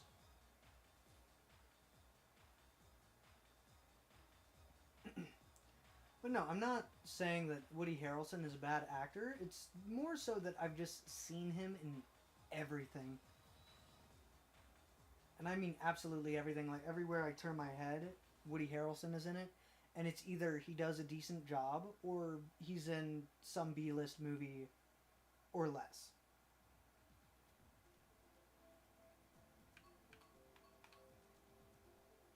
Yeah, why not? I feel like committing arson to my cart. Mr. Scooty can withstand the vacuum of arson. God, I feel like I killed the stream by doing the break. Because the break took too damn long.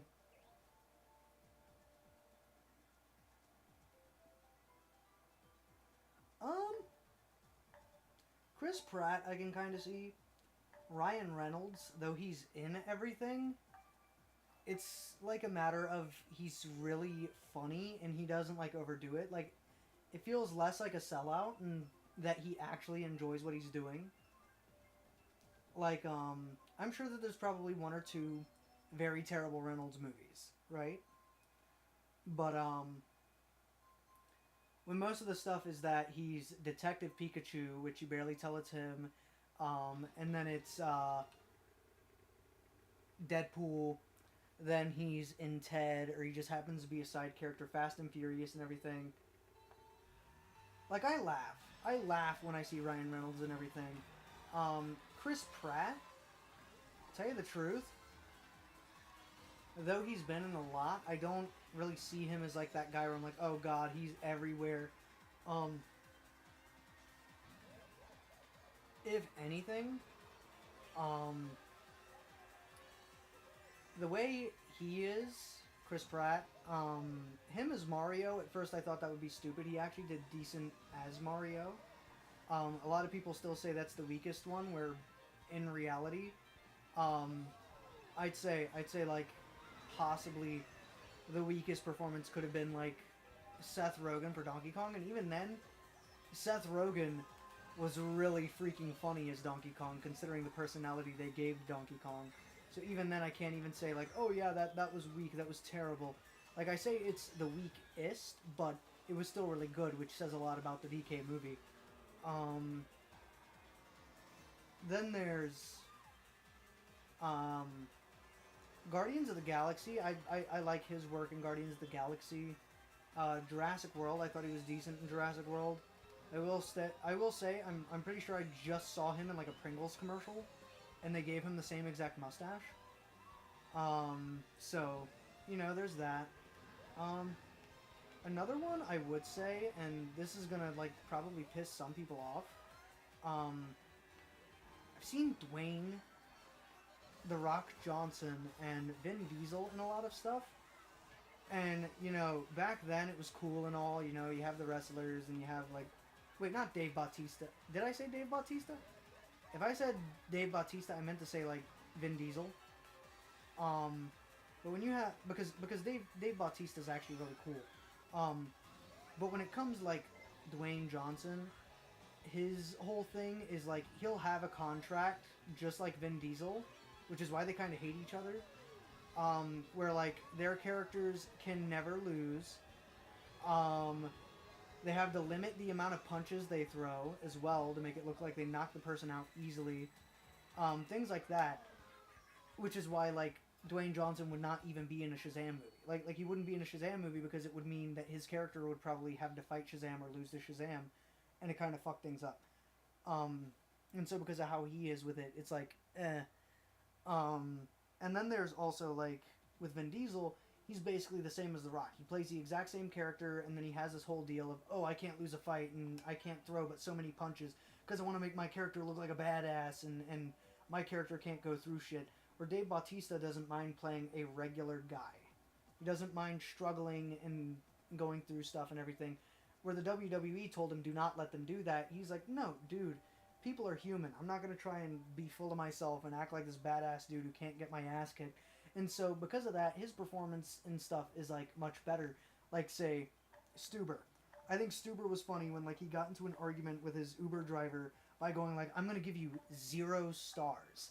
And then they just have a fight in a convenience store and like he's getting his ass kicked by the dude, even though he's like a wrestler in real life and he could kick his ass in real life. He's literally getting his ass kicked. There's Drax. I'm pretty sure Drax got erased by Thanos and everything. Like he didn't pull any of that crap. He's actually like more humble with his performance. He will do any performance he wants instead of making the writers revolve around him. He revolves around the writers like an actor and or individual in that profession should if they're going to do that career. You know, they don't bullshit. Which makes the movie better off for it. Which makes him better off for it. Where like Dwayne Johnson and Vin Diesel, you know, meh.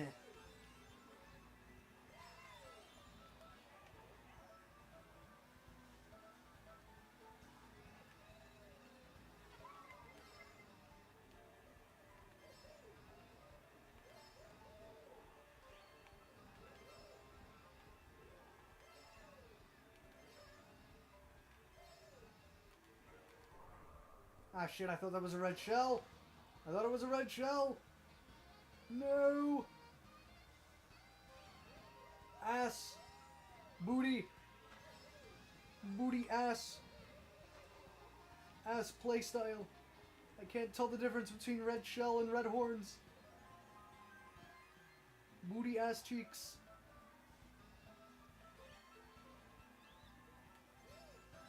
I think a lot of people hate Chris Pratt simply because of like how he is in his personal life.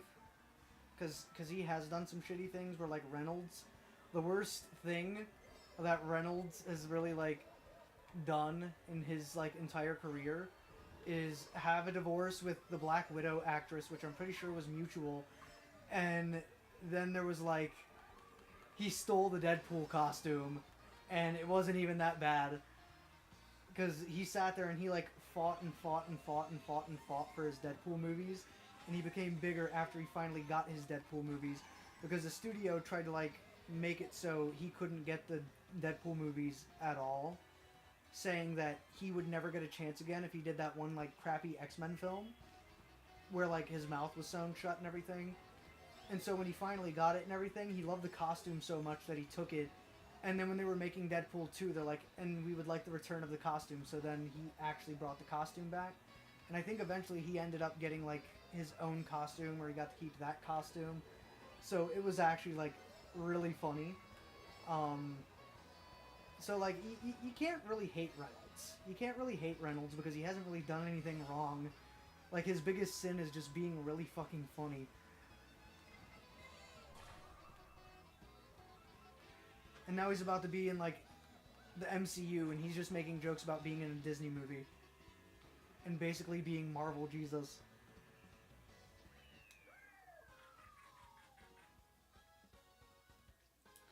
Since I admire He-Man a lot. You know, I wouldn't say it's my favorite cartoon, even considering what my name is on here. I just haven't changed my name because it's like, ain't broke, don't fix it. Now when it comes to the 80s, I do have a bias on like that version over other versions, even though other versions could be better. Because I haven't like watched very much of it. When it comes to like other 80s toy cartoons and everything, at the same time I watched He-Man, there was also like She-Ra and Brave Star, which I did like Brave Star a little bit, but I didn't see much of. There's always a soft spot for Ninja Turtles, because Ninja Turtles is from the 80s. And so, like, I still enjoy the 80s ones, and I still enjoy, like, what those bring to the table. Same with, like, 2003 and other stuff. I'm just now realizing that that drink I took forever to grab, I just left downstairs. I will say, though, that, like, when did Chucky come out? Like Chucky, I'm pretty sure the first Chucky movie came out like late 70s or early 80s or something. I liked Child's Play. I do have a slight bias when it comes to horror films for like the first Child's Play, specifically the first three, even though some people would consider the third one of the worst ones.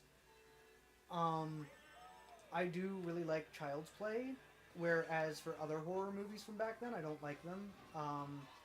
Like, Halloween was, like, very boring, the original one. Friday the 13th, the original one, was also pretty boring. Nightmare on Elm Street was pretty okay. Other ones I haven't really watched. There's probably some other 80s stuff that, like, if you were to put in front of me, I'd go like, oh yeah, I like that. But, to tell you the truth, I didn't even know that He-Man was 80s. I thought he came a little before that. Dragon Ball came out late 80s, like 1989.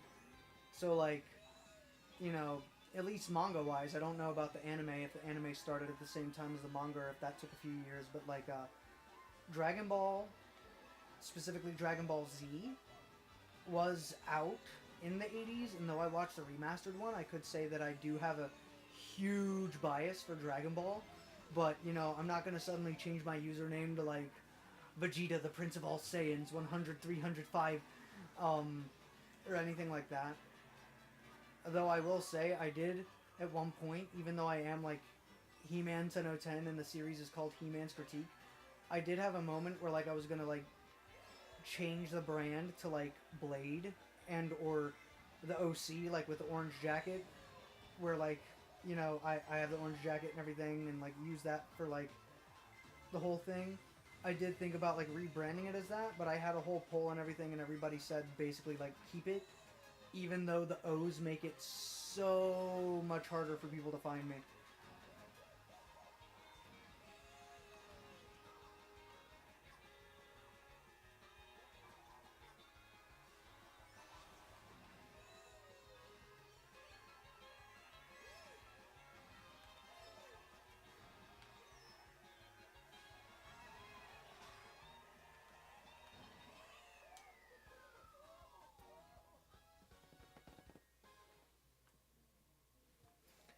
Um, Honestly,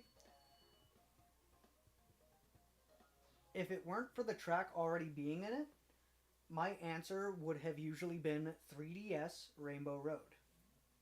Though there's Coconut Mall and Maple Treeway and all that other stuff, um, my answer would have always been 3DS Rainbow Road. Now, when it comes to characters, I'd say there should have been like more F Zero stuff. Um, Maybe even have a Splatoon track because we have Splatoon characters, but we don't have a Splatoon track. Um, Animal Crossing got a track, but no respect for Splatoon. Like give us something Splatoon. Maybe give us a little more Donkey Kong because we only really have one like Donkey Kong country related course. You have DK Mountains and stuff that's like named after Donkey Kong, but like make other courses. Like say, if you were to have Gangplank Galleon, make one based off Gangplank Galleon or something like that. I love. Um. So like, yeah, if I were to add something new, I'd say add something from like another franchise or something based off like a level from currently existing Nintendo ones. Um.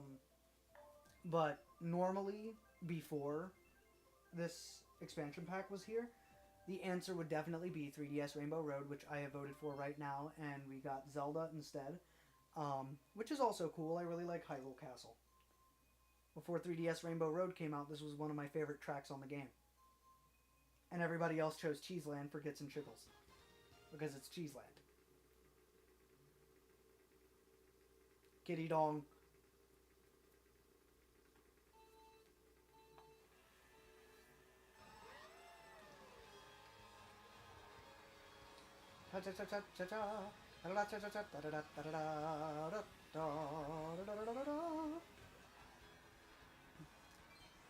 But yeah, there were times where I thought of just completely removing the whole He-Man 10/10 thing, even though the thing is called He-Man's Critique, and I'd probably still call it He-Man's Critique even after that, despite the fact that it's like I'm called Blade, or I'd refer to myself as like uh, Blade's Critique, or like the Winder says, or like find some other crazy ass name, or just call it Critique by itself, or Game Critique. But then that sounds too much like Nostalgia Critic or Game Critic, and then you kind of like rip someone off just by the name. So like there'd be a lot to go through in that process. But normally it would have been ain't broke, don't fix it. But the fact that YouTube kind of made me replace my zeros with O's, it kind of like screwed me over in the long run. Da da da da da da.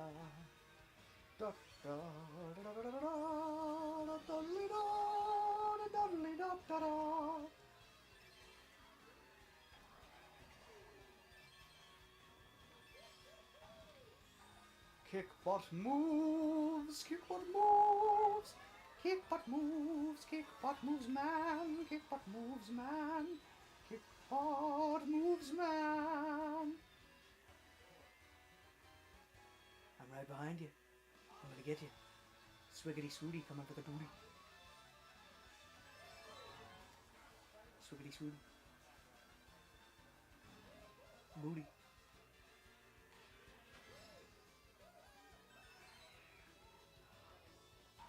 Diddy Kong Racing? Between that and Mario Kart 64, it would definitely be Diddy Kong Racing. For me, if I play Mario Kart 64, it runs way too slow. Like it's got bigger tracks, but it also feels like they're running really slow, and they still kind of run on the Super Nintendo controls, which, frankly, to me, I think is kind of a dated way of doing it because of the whole let go of the acceleration to turn like it's a slot car. Um, it makes it so it's like eh. Where Diddy Kong Racing, though it kind of did things like submarine and planes and everything, and if you think about it, Mario Kart 8 Deluxe and Mario Kart 7 could have been slightly based off of that because of the gliders and the underwater driving and everything. Um, I like Diddy Kong Racing more because it controls better, it plays faster, the tracks are a little more unique, which honestly, going back to your previous question, I do think that possibly some Diddy Kong Racing tracks could have been pretty good for this um, as well because Diddy Kong does have racing games, and I do think that like they could have acknowledged that a little bit. Um, there's also the fact that with Rare's development, we had like guest stars like Banjo Kazooie and Conker. So basically, as I said in my top 564 games for the service, like before it was announced because it was rumored at the time, um, I much prefer Diddy Kong Racing over Mario Kart 64.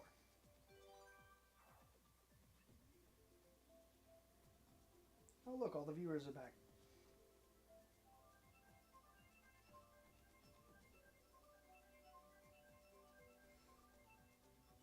The funny thing is, everybody came back and, like, I left my drink downstairs.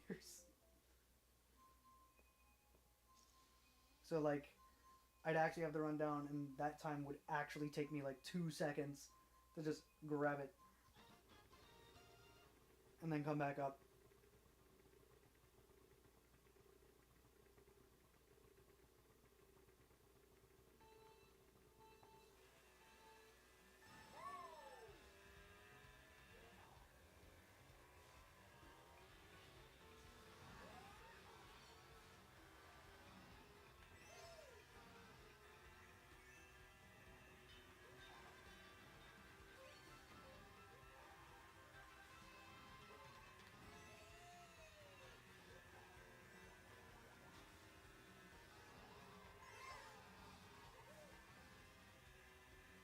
I'm glad you like the Hyrule Circuit, love.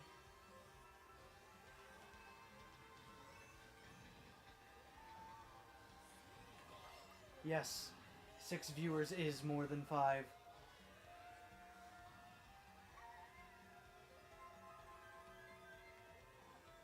Funny thing is, they could always be different viewers than who were like viewing before because I advertised this in like a lot of different Discord servers.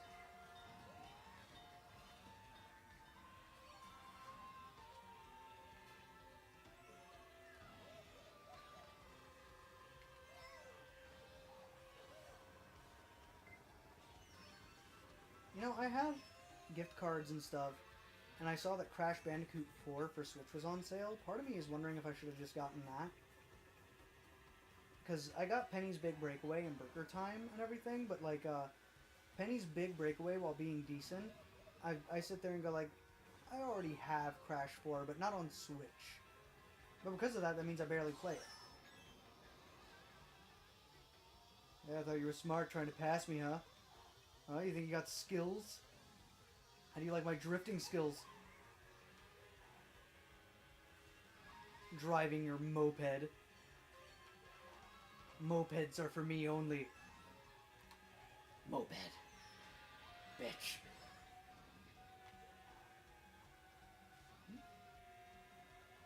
Oh god, oh god, oh god, oh god. No, no, no, no, no, no. Furries.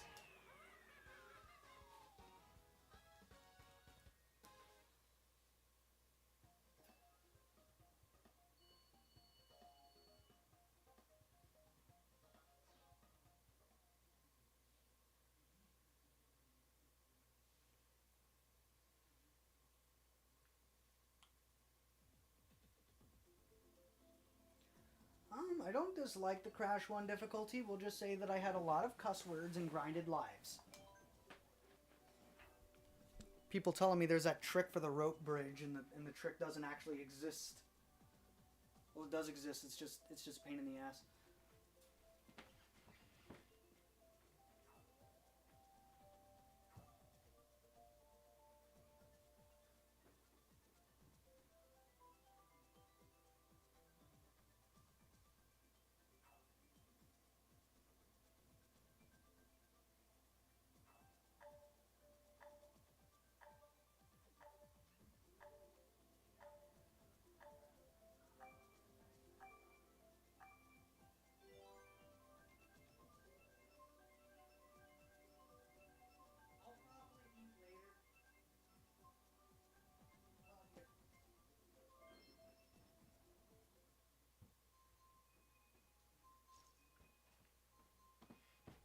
now I hath grabbed my beverage, and I am ready.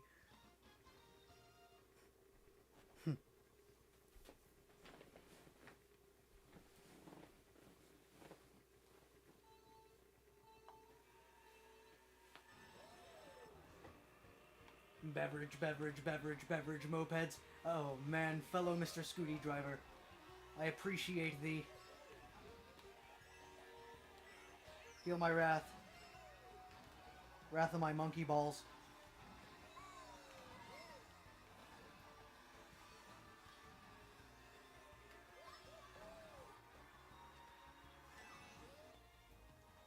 Oh shit!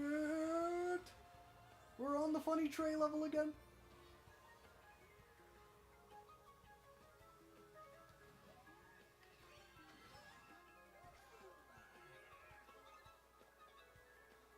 Monkey balls. Did he just commit arson on Mr. Scooty? You will pay for that with your life. No one disrespects the Scoots.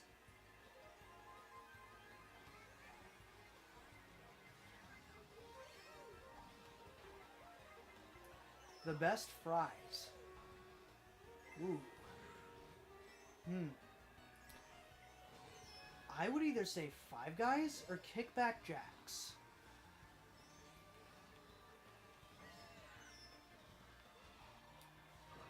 McDonald's are good. Chick-fil-A's are also pretty good. Wendy's are mid.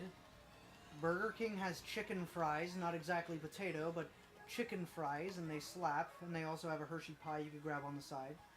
But like Five Guys and Kickback Jacks, they make really fucking good fries. Oh yeah, I forgot to tell you. You asked about Ninja Turtles later. Donatello in one scene screams, "I like French fries," when they're trying to deal with a villain. And it seems that Shannon also likes French fries. I also like French fries, and because of that joke, we kept making jokes about Shredder, voiced by James Earl Jones, hashtag Trigon, hashtag Mufasa, hashtag Darth Vader. We kept making a joke where Shredder wants fries, so we kept making our own abridged inside joke of, "I want my fucking fries." Bullet Bill, bitches! They call me Bill! They call me Bill! There's another one!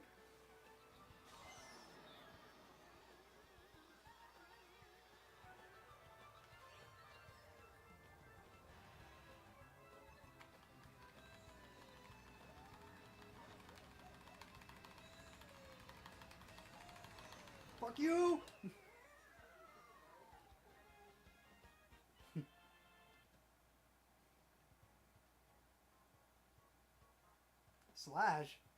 Slash doesn't like French fries. But he was voiced by oh my god. He was voiced by 90s Donatello.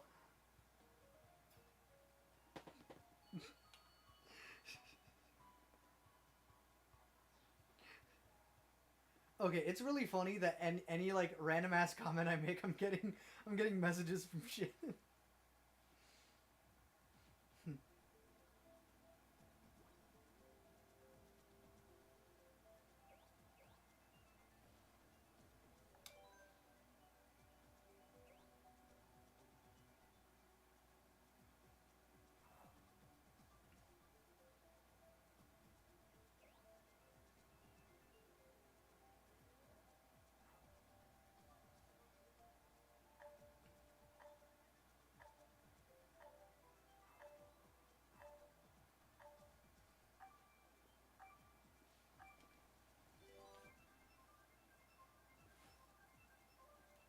So yeah, Slash is voiced by 90s Donatello, therefore he likes French fries.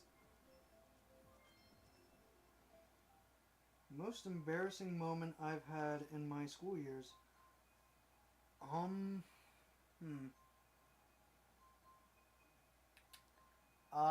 The existence of my exes. That is the answer. My exes. Those are my embarrassing school moments. I am embarrassed to have ever dated those bitches, and I am very happy where my relationship is now with Shannon. I'm happy to be engaged and actually happy because a lot of the people that I've dated in high school were major bunghole sandwiches. And the fact that it was well known that I had dated those certain people, at least some of them, yeah. There's only like one of those people that I actually like get along with, and there's like mutual respect with that person, and so it's like, okay, um, we're cool. So like when it comes to her, and she knows, like if she were to ever see this big if, then she knows that I have nothing against her specifically. But every single other one, there's a lot of history, and the fact that it ever happened in the first place makes me go, the fuck. I'd also say fights during school. Both ones that got around where I won and ones that got around where I got my ass kicked. Um, I would say I'm embarrassed that a fight ever ensued in the first place, even for people who deserved it. If there is one I can laugh about, though, it's when I put one of these dudes in a headlock. Acted like he was hot shit, and then like the entire time he's trying to fight me, and I just keep him in a headlock the entire time, and he tries to like keep fighting, but then he'd like run off like a bitch. It was hilarious.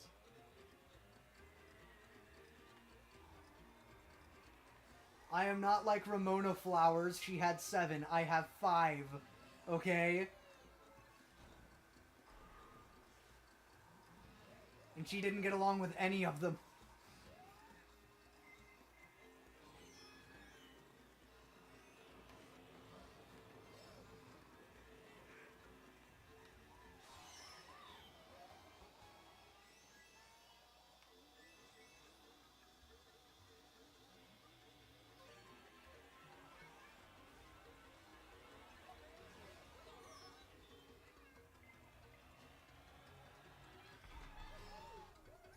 I'd also say some embarrassing moments were when I got mad. Because sometimes I got mad over reasonable shit. Sometimes I got mad over like some pretty stupid shit, and I can admit it. So like there are some times where I sit there thinking, okay, yeah, maybe that could have been handled better. Of course, it's a long time ago, and there's nothing you could do about it now besides try to do better later on. But you know,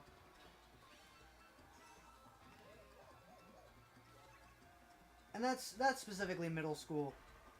High school, not so much. Like I've had a moment or two where I can basically sit there and go like, yeah, I probably shouldn't have. Um, but yeah.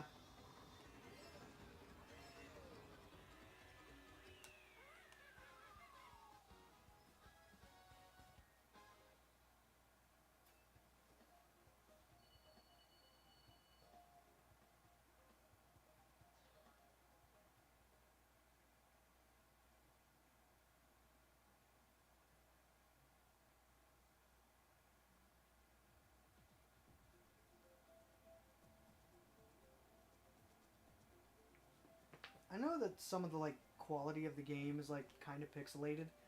That's kind of because I'm not letting it go above like a certain point with the Wi-Fi. I could probably raise it up now because I did upgrade my RAM to my computer a while ago. So like I could probably get away with it, but like I'm not really like messing with it too much.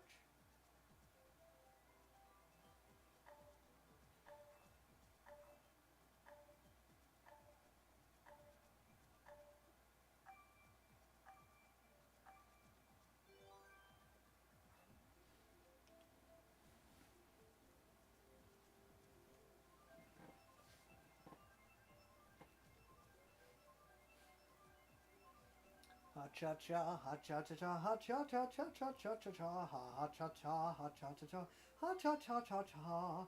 Ha cha cha, ha cha cha cha, ha cha cha cha cha cha cha cha, ha cha cha cha cha cha cha cha, ha cha cha cha cha, ha cha cha, ha cha cha cha, ha cha cha cha cha cha cha cha. Ah, Brady has saved this video to the Q&A playlist. Awesome. Nice.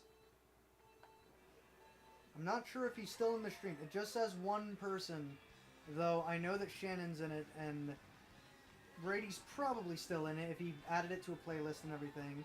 Yep, it's saying 2 now. That means Brady's most likely still in it. Like I said, this app is very shitsy poo-poo on telling you, like, how many people are in here. And what's funny is I got a modded version of it that's supposed to be better, and it still doesn't know how to, like, keep up to date on shit.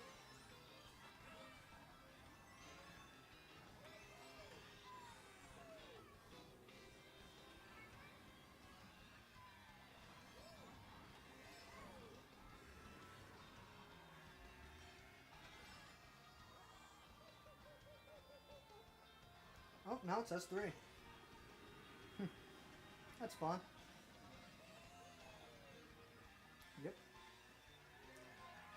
I can see how many viewers are in here. I just can't see who exactly is in here when I'm live streaming on Instagram. So all I can really say when it comes to it is just like, okay, someone might be here, someone might not be here. So when it says there's one person and, like, it gets confirmed that, like, oh yeah, Shannon's still, like, in the stream, then it gets hard to, like, figure out who is in, like, who else is in, if there is, and then it says 2 people, and it's like, oh, okay, now they're both in it. And, like, right now it's saying 5. So maybe there is 5 in it, maybe there's just 2 in it. Like, sometimes it's like, there could be 10 people in it, but, like, only 1 or 2 people are interacting, so it only really shows the people that are interacting on, like, your view count. So it kind of gets wild sometimes. Like, you can never see who's there, just what might be there. Now, of course, if I had, say, stream commands or I was on Twitch, it would probably tell me exactly who joined and everything else. Or if I'm on that absurd live.me site, then, you know, that too. You know, they banned me and said it was for violence, and they never explained what exactly I did. And, like, when I'm talking to my dad, he says it could have been because I, like, dressed up as Chucky for, like, one video. And there was, like, the one time I played Mortal Kombat or something like that. But they never specified, like, what the hell I might have done to ban me. And it all could boil down to, like, I was 13 and they just, like, live.me banned me. That absurd live streaming site, like, they banned me and said it was for violence, but they never specified what video it was or showed me a clip of what it was or told me exactly what I did. So, like, I can only assume it was because I dressed up as Chucky or because I played Mortal Kombat, which they had a category for gaming and everything, one of which was, in fact, Mortal Kombat. And there were, like, mature audience settings and everything. So they said it was for violence, but they never told me what I did.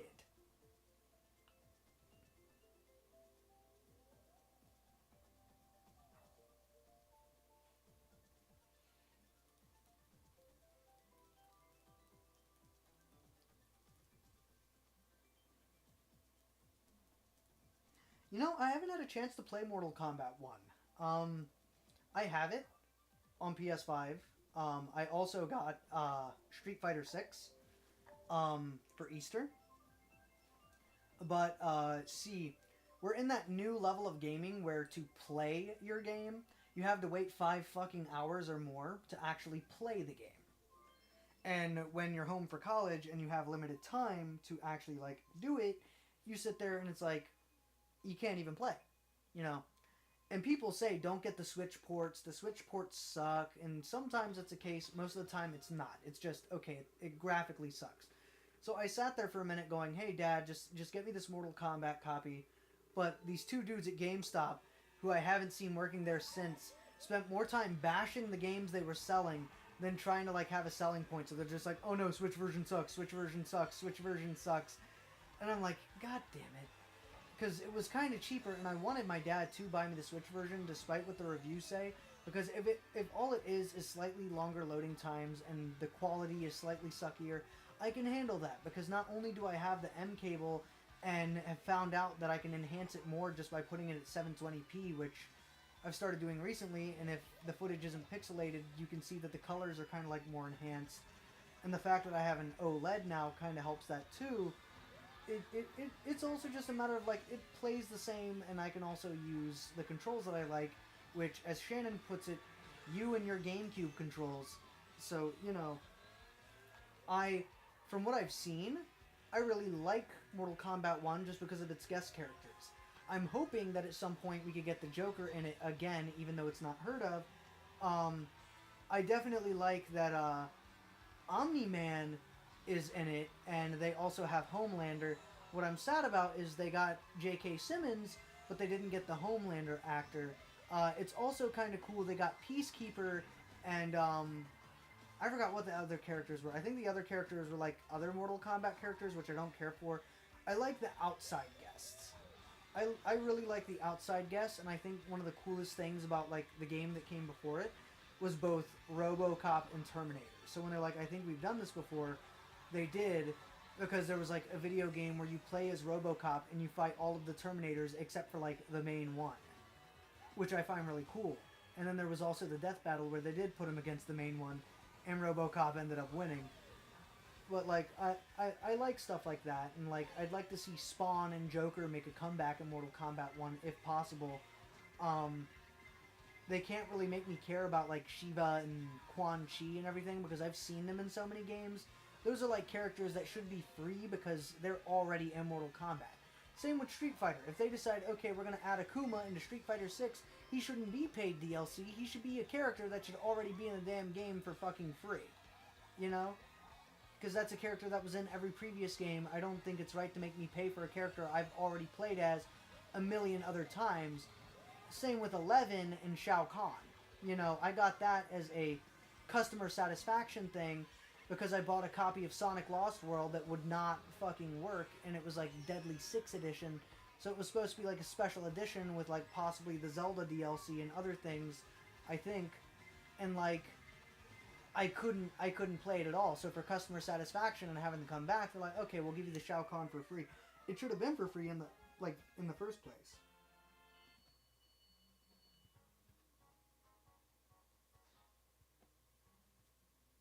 And like Switch, at least like if you have a physical copy, you don't have to wait as long.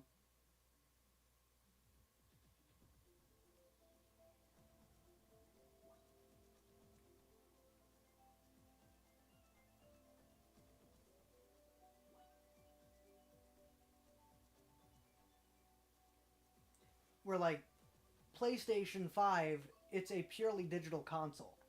It has discs, but the games aren't actually on the discs. It just prompts you to the store key or whatever to like basically download it off the disc, and the disc would be required to like let you play it every other time.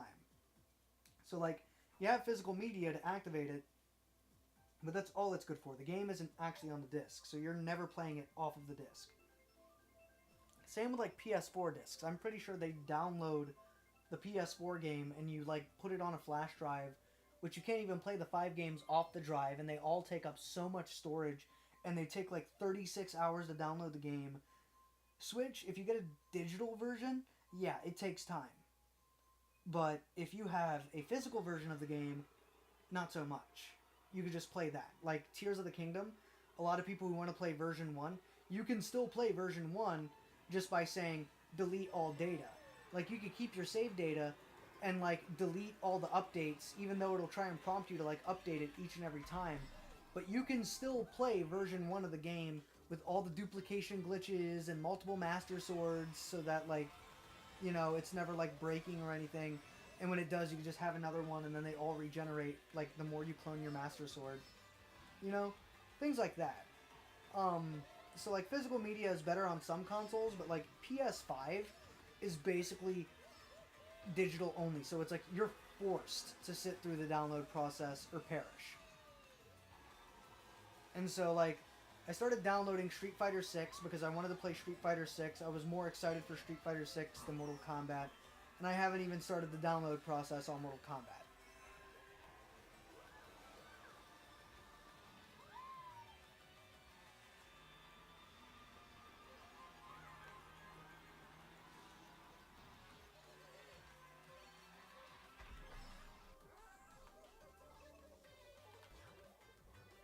So basically, PS5 is cool for games because it has a lot of exclusives.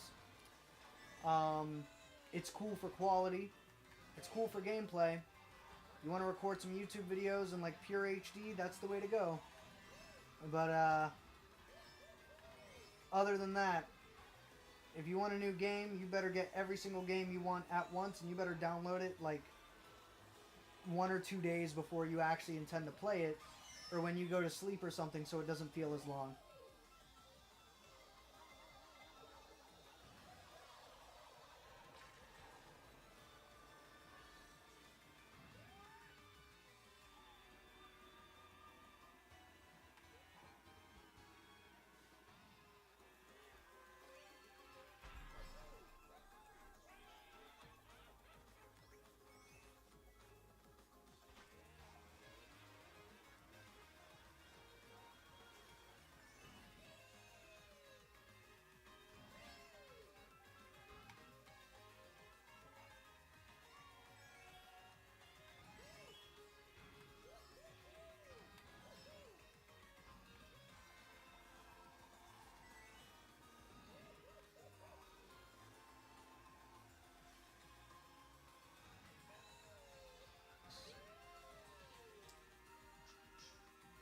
Oh, sorry, I whispered something.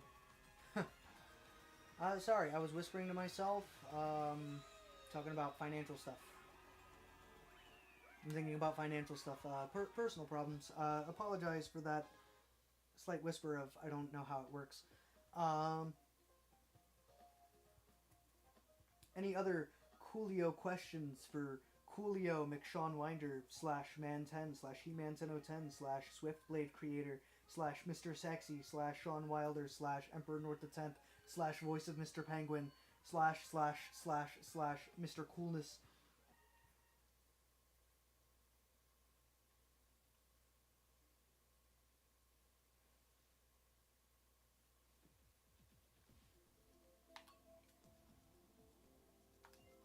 Oops.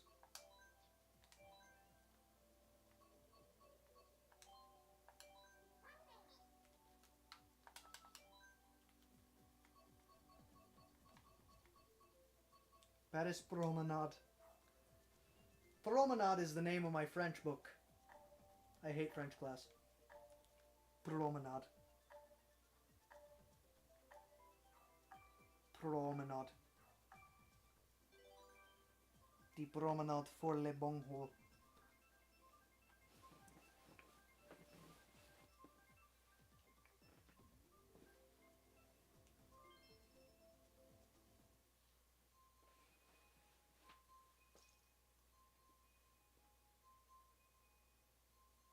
Devil's Third?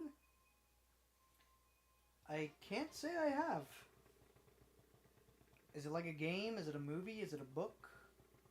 Is it an anime? Is it a YouTube creator?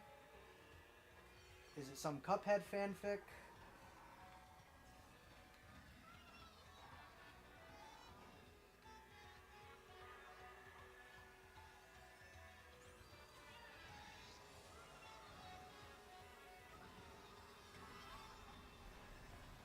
You know, part of me feels extra unhinged today. And I wonder what would happen since I have the HDMI splitter. Since I have an M cable going straight out from the Switch, what would happen if I put an M cable in and then out? So just have like double M cables and like try to double enhance. Just see what the hell that does.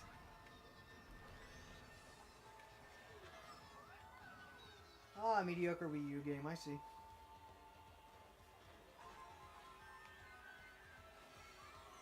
Shits.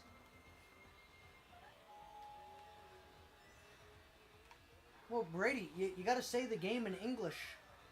In English, it's Mighty Number 9. It's Mighty Number 9! Mediocre Wii U title. We don't call it Devil's Third. That's what the Alabamians call it. We call it Mighty Number 9. No, I have nothing to share with the class. When you say Devil's Third, I think Devil's Right Hand Man. That one dude that made the Devil's Left Hand Man. If I hear something called Devil's Third, I'm gonna think you're talking about some Cuphead shit.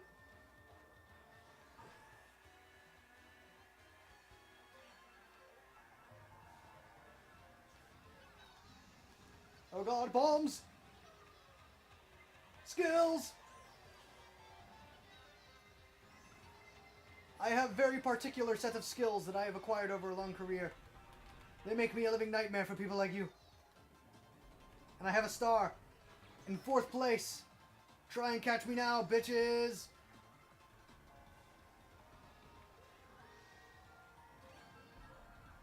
Oh god, oh god, oh god, oh god, oh god, oh god, oh god, oh god, oh god, oh shit!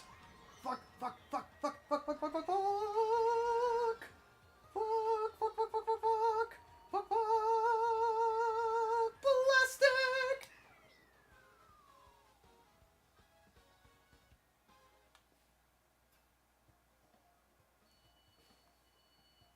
This is it. Brady said this is it. Does that mean he's done with questions, or does he have more questions for coolness? You must donate your questions for research to cool people like me. Find more. Google a joke. Google a joke.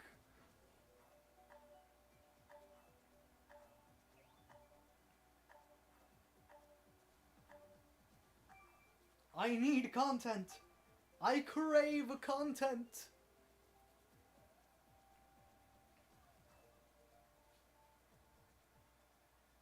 Ah. I see. More people are joining. Skills.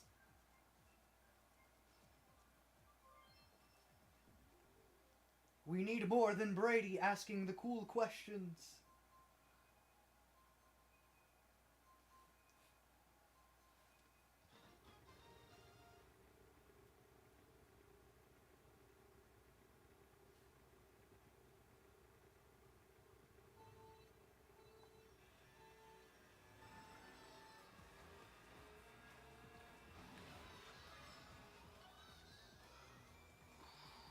Getting tired. Ah, shit.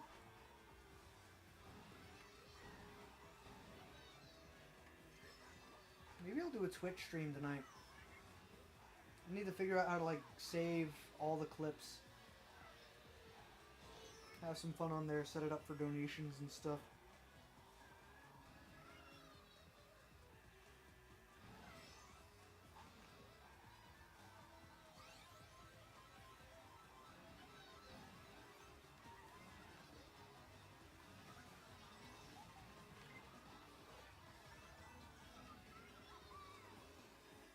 Or maybe we have new viewers.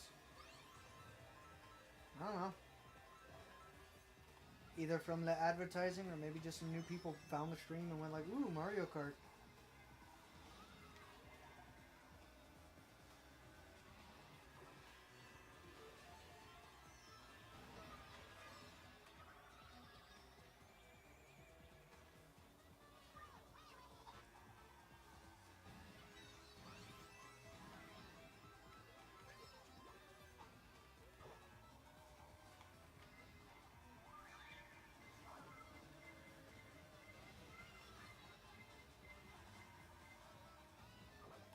I'm a ghost, bitches.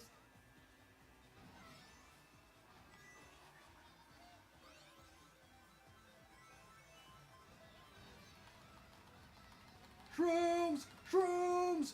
Shrooms! Shrooms! I'm that side character in Romeo and Juliet, bitches! I'm a ghost!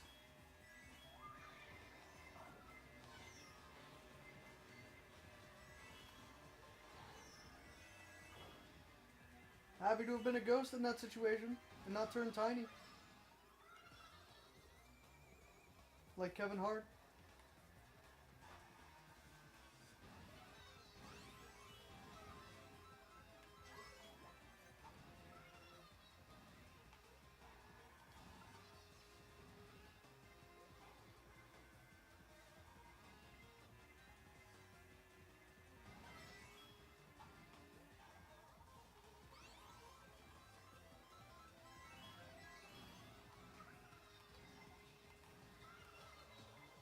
Prepare for star power.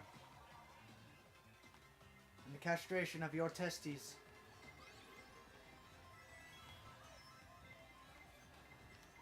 Tetris.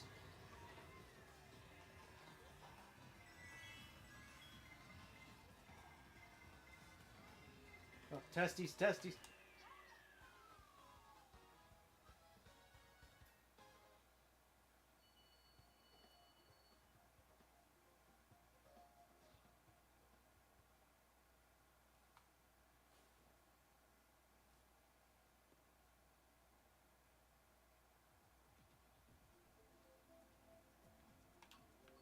I'll probably do like one more race and then probably go, because we are slowing down on the questions.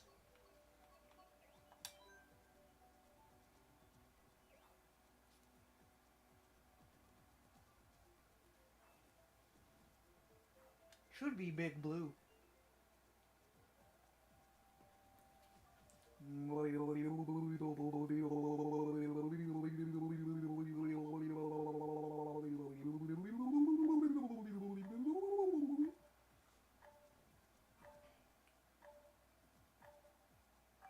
Big Chungus.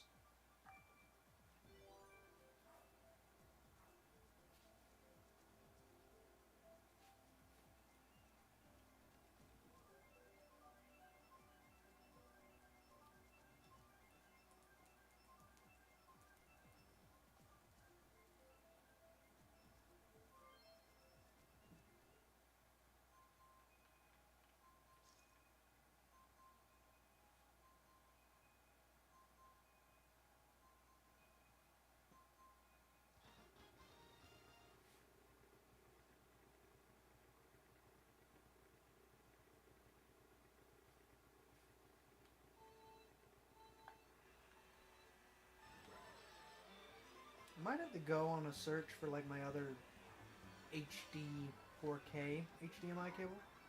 Because like I have like the high speed 4K one going into like the TV, but I also have like a subpar one going into the capture card. And I noticed for some of it, Inkling's hair looked kind of splotchy as normal. Where like most other days where that other cable is not involved, it's not the case.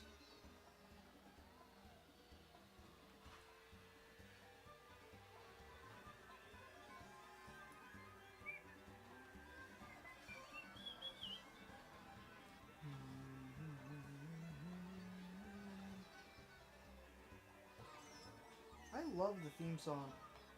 I love the music of this. You know, like it's a very basic track, but like you hear the song and it sounds like it could tell like a whole ass story.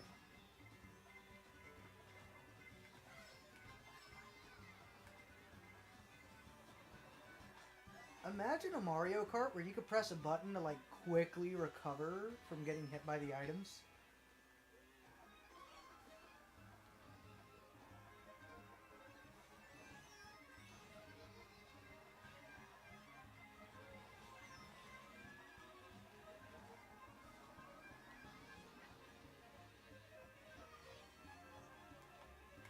Welcome to Bob's Burgers.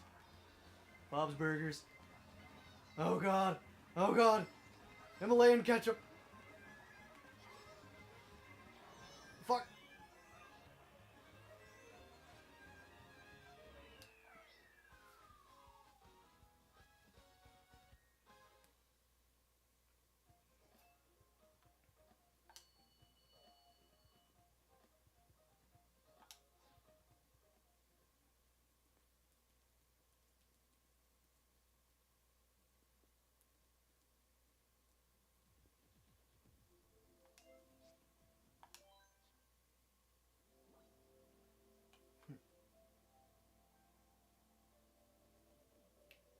And with that, because there are no questions left, all I can really say right now is that I am going to head out, stop the stream. I'm sorry for the super lengthy break earlier.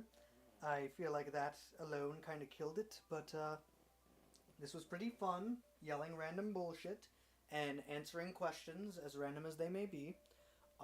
You guys have fun, and hopefully, somehow, some way, someday, you will probably see some cool reviews in the future. Sorry for the hiatus. College is a bitch. Adios.